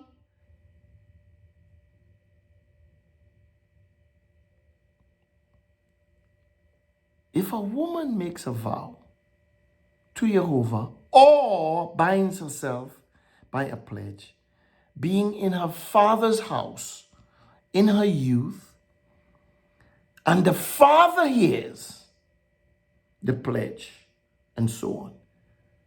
If the father does nothing,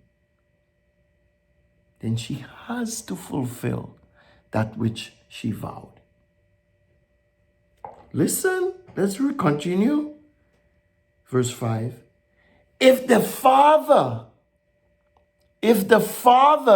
who knows best, who should be in the position of knowing, if the father knows and forbids her in the day that he hears, none of her vows shall stand. None of her pledges shall stand. And Jehovah will forgive her because her father stepped in and canceled all the pledges and the vows. The power of knowing is essential for fathers. Fathers ought to know best. Father knows best. Fathers should know.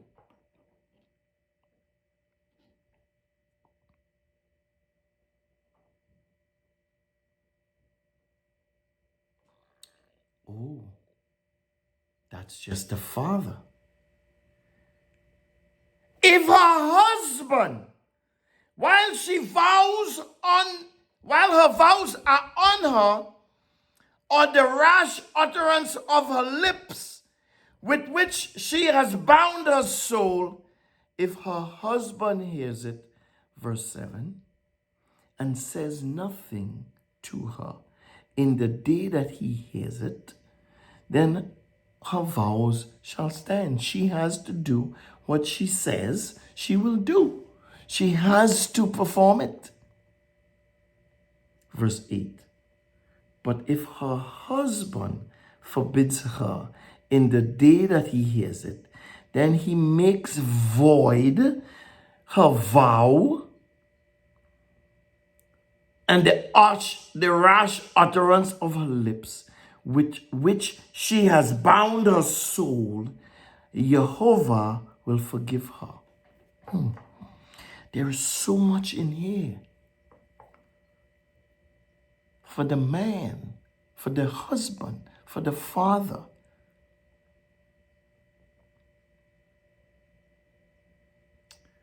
I've heard Nehemiah and others talk about this in the day that he hears. Well, if we go back to the Genesis account with Isaac and Rebekah, Isaac never heard. He couldn't do nothing because he didn't know. She never told him. And as we read that story, there's a lot of stuff that Rebekah didn't say. She made a vow. Let whatever happened to you be happened to me. Let it fall on me.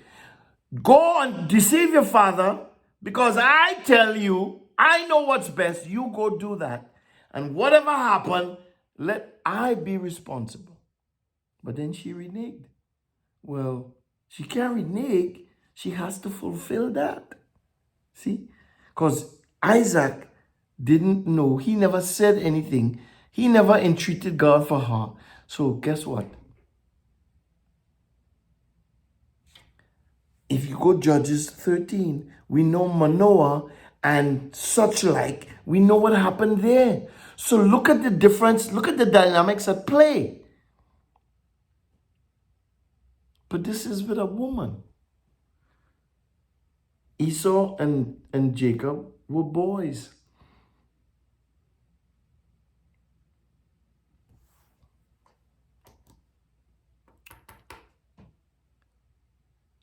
In the day that he hears, I don't believe when it says in the day that he hears, it means in a 24-hour period. I believe it means whenever he hears it. Could be the moment she says it, next day the angel come and say, did you hear your wife say or your daughter say such? And he hears in the day. Could be 2 years later, 10 years, 5 years, whatever. When he hears it, the key is, what does he do when he hears? Does he do nothing or does he nullify it? Because the power in knowing is, what do you do when you do find out? What do you do when you do get to know? What happens after you know what you know? What do you do?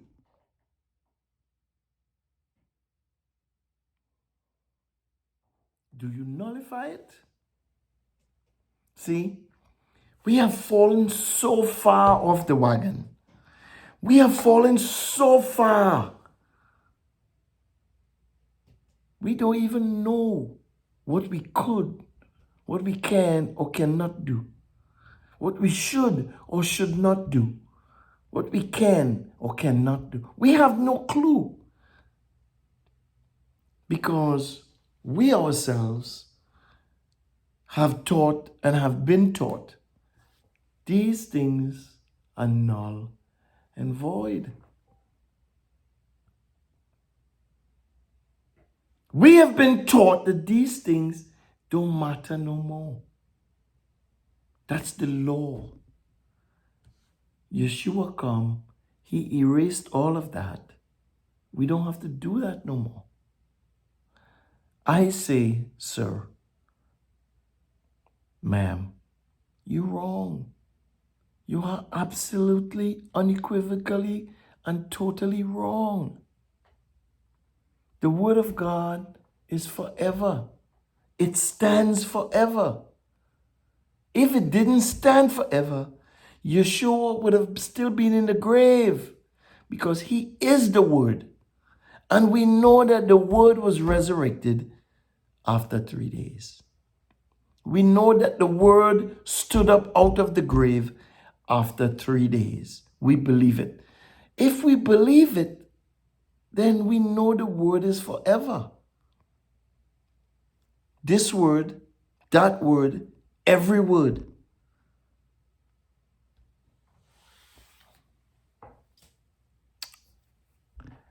I'm reminded of Deuteronomy chapter 8.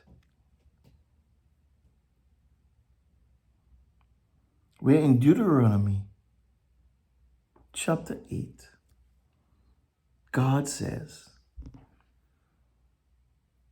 I fed you. I hungered you.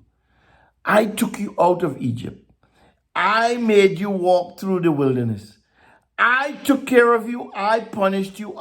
Everything that happened to you, I caused it to happen. Because I, Yehovah, wanted to teach you. I wanted to see. I wanted you to see if you would believe what I say to you. I humbled you because I wanted you to know that man does not live by bread alone,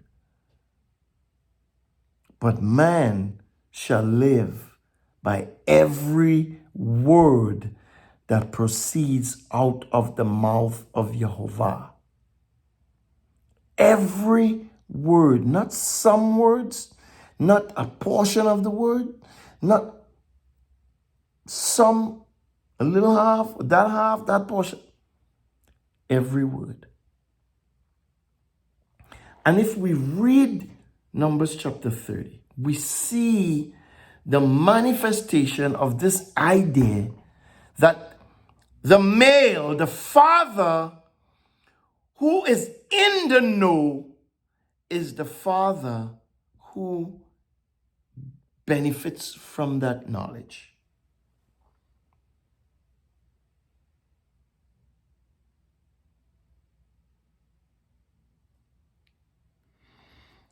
And we read where the father who hears the vows of his daughter can nullify it.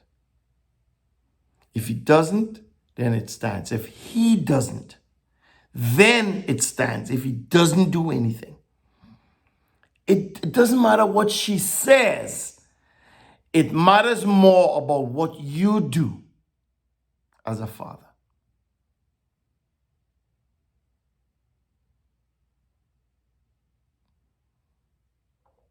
We go on.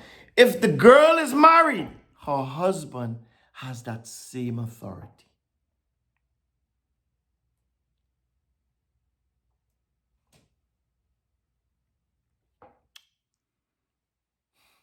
Read Numbers chapter 30. Let's read it.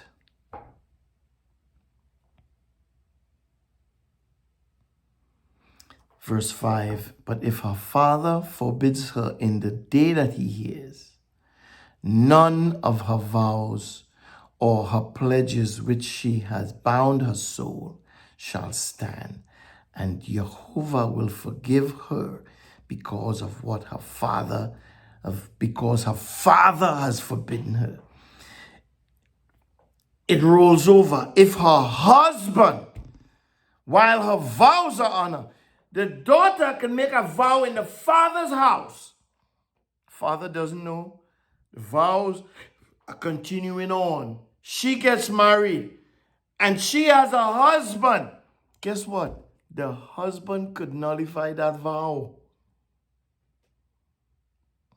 If her husband, while her vows are on her, or the rash utterance of her lips with which she has bound her soul, and her husband hears it, if he says nothing to her in the day that he hears it, then her vow shall stand, her pledges shall stand. If her husband forbids her in the day that he hears it, then he makes void her vow and the rash utterance of her lips with which she has bound her soul, and Jehovah will forgive her. Verse 8.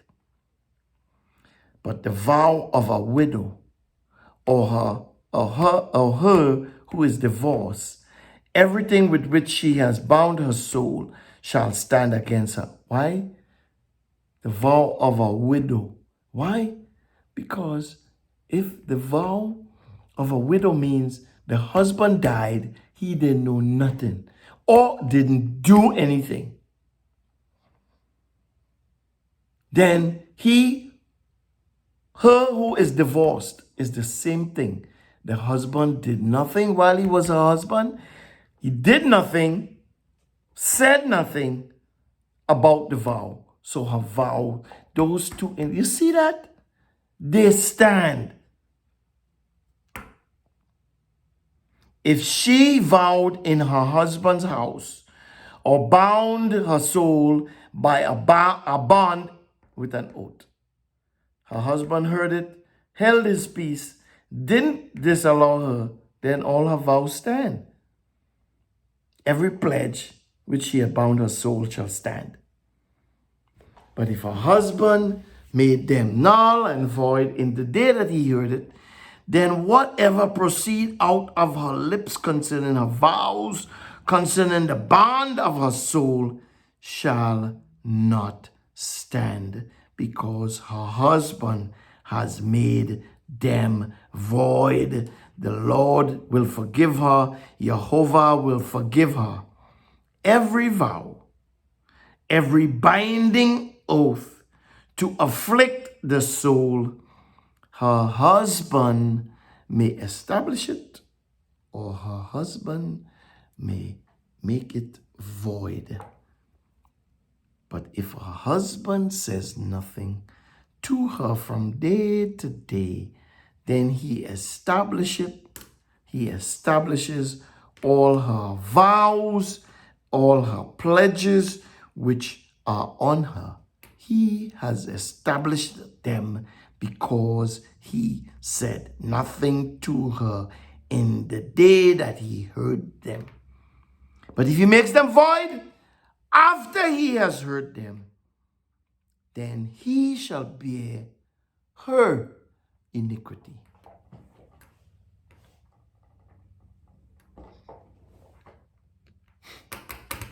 These are the statutes which Jehovah commanded Moses, between a man and his wife, between a father and her daughter, being in her youth in her father's house.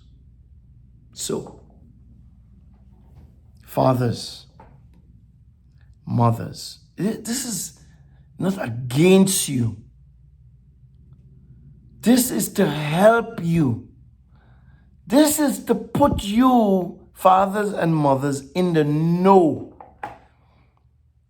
When a man marries a woman, he doesn't know if this woman has made a vow, being a single woman, being in her father's house, if this utterance is following her. It is following her. And you wonder, why is this man and this woman, why they can't get along? We don't know the spiritual ramifications. My God, my God, my God. I have been married 3 times. And as I sit here, I wonder, what spiritual ramifications that I took hold of when I married each and every one of those 3 women? What did I take on that I had no knowledge of?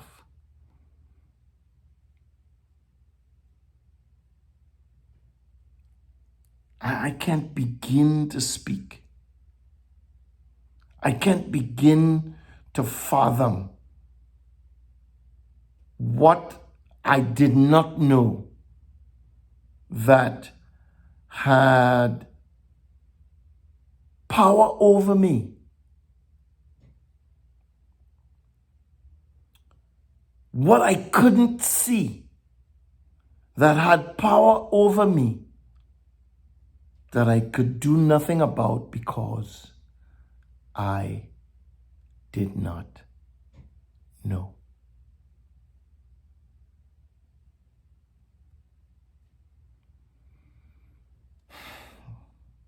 And it's because that I have now found out. It's because that walking with the Father, being with Him,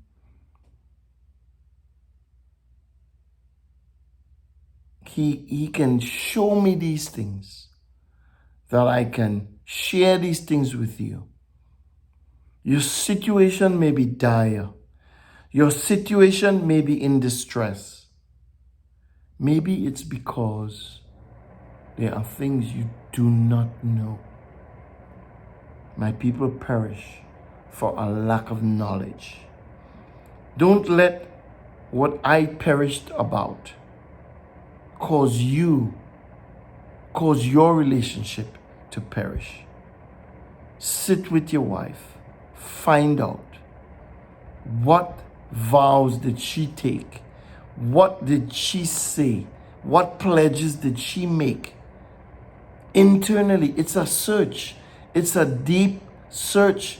It may not take one conversation. It may take a few conversations. But put yourselves in a position to find out.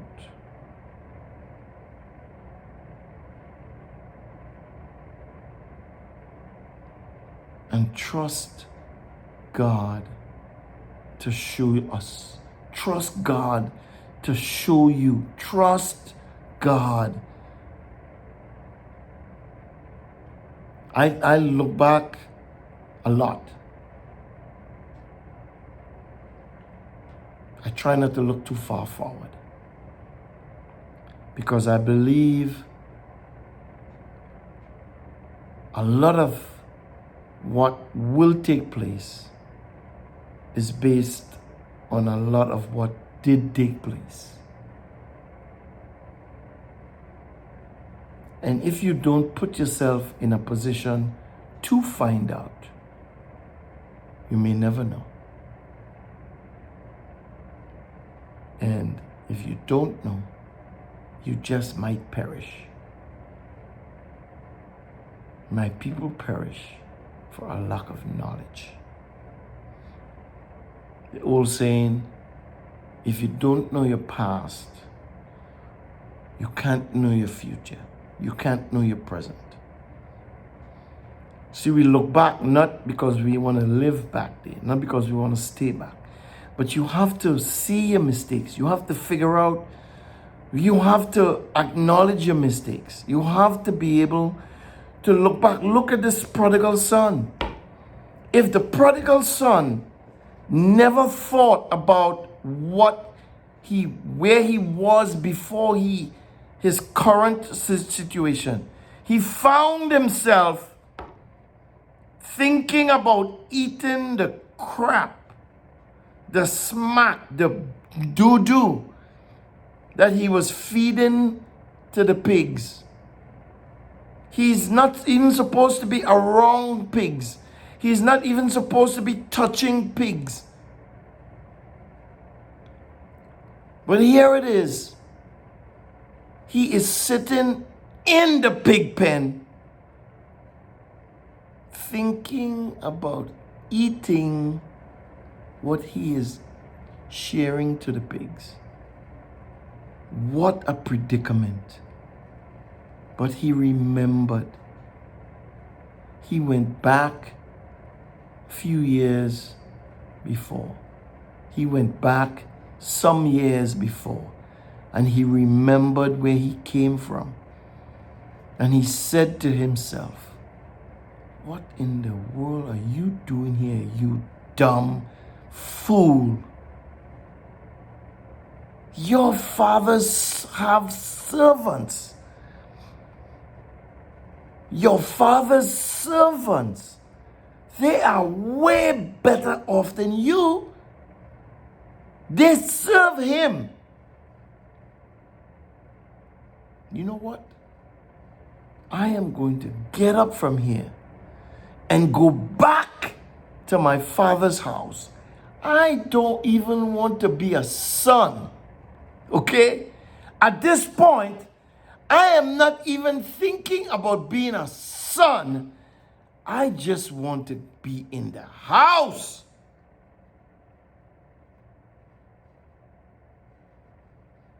And I am going to accept whatever position I need to accept just to be in the house. I'm reminded of the psalmist that said, I would rather be a doorstep or a mat on the doorstep of the house of God than not to be close anywhere near the house of God. And I'm just paraphrasing. But you know what I'm saying?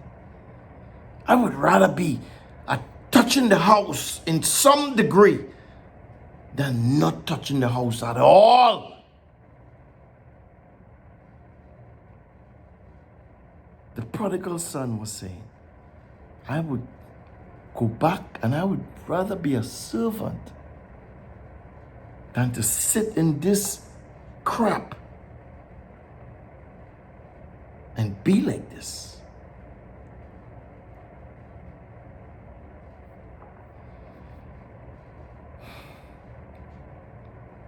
My people perish for a lack of knowledge.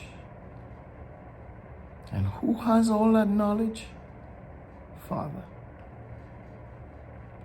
And if any man lacks wisdom, let him ask Father, who gives liberally to anybody who asks.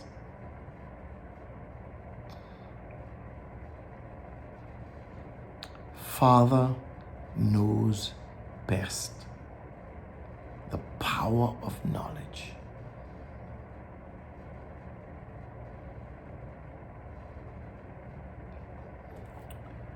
Hallelujah. Turn in your Bibles to Numbers chapter 6. As we close today's series, as we close today's lessons, I don't think there is anything right now that I could think about that we could talk about in this topic. We'll just close it off. Father knows best the power of knowledge, the power of knowing.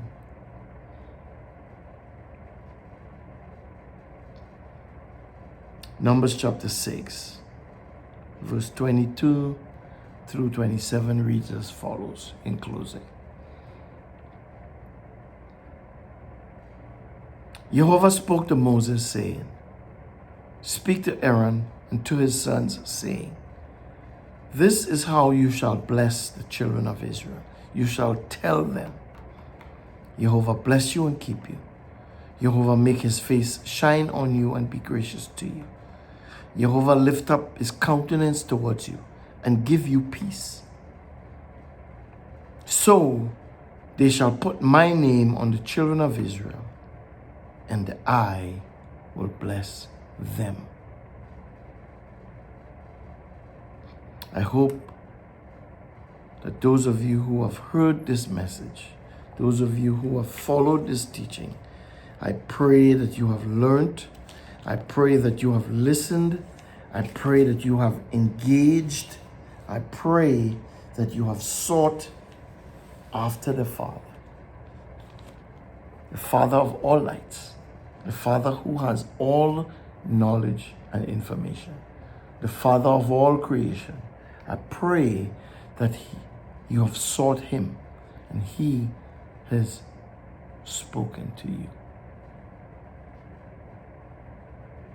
Until next time, Shavua Tov, Shabbat Shalom, Bonne Nuit, good night, good evening, good morning. Buenas tardes, buenas noches, buenos días, arrivederci.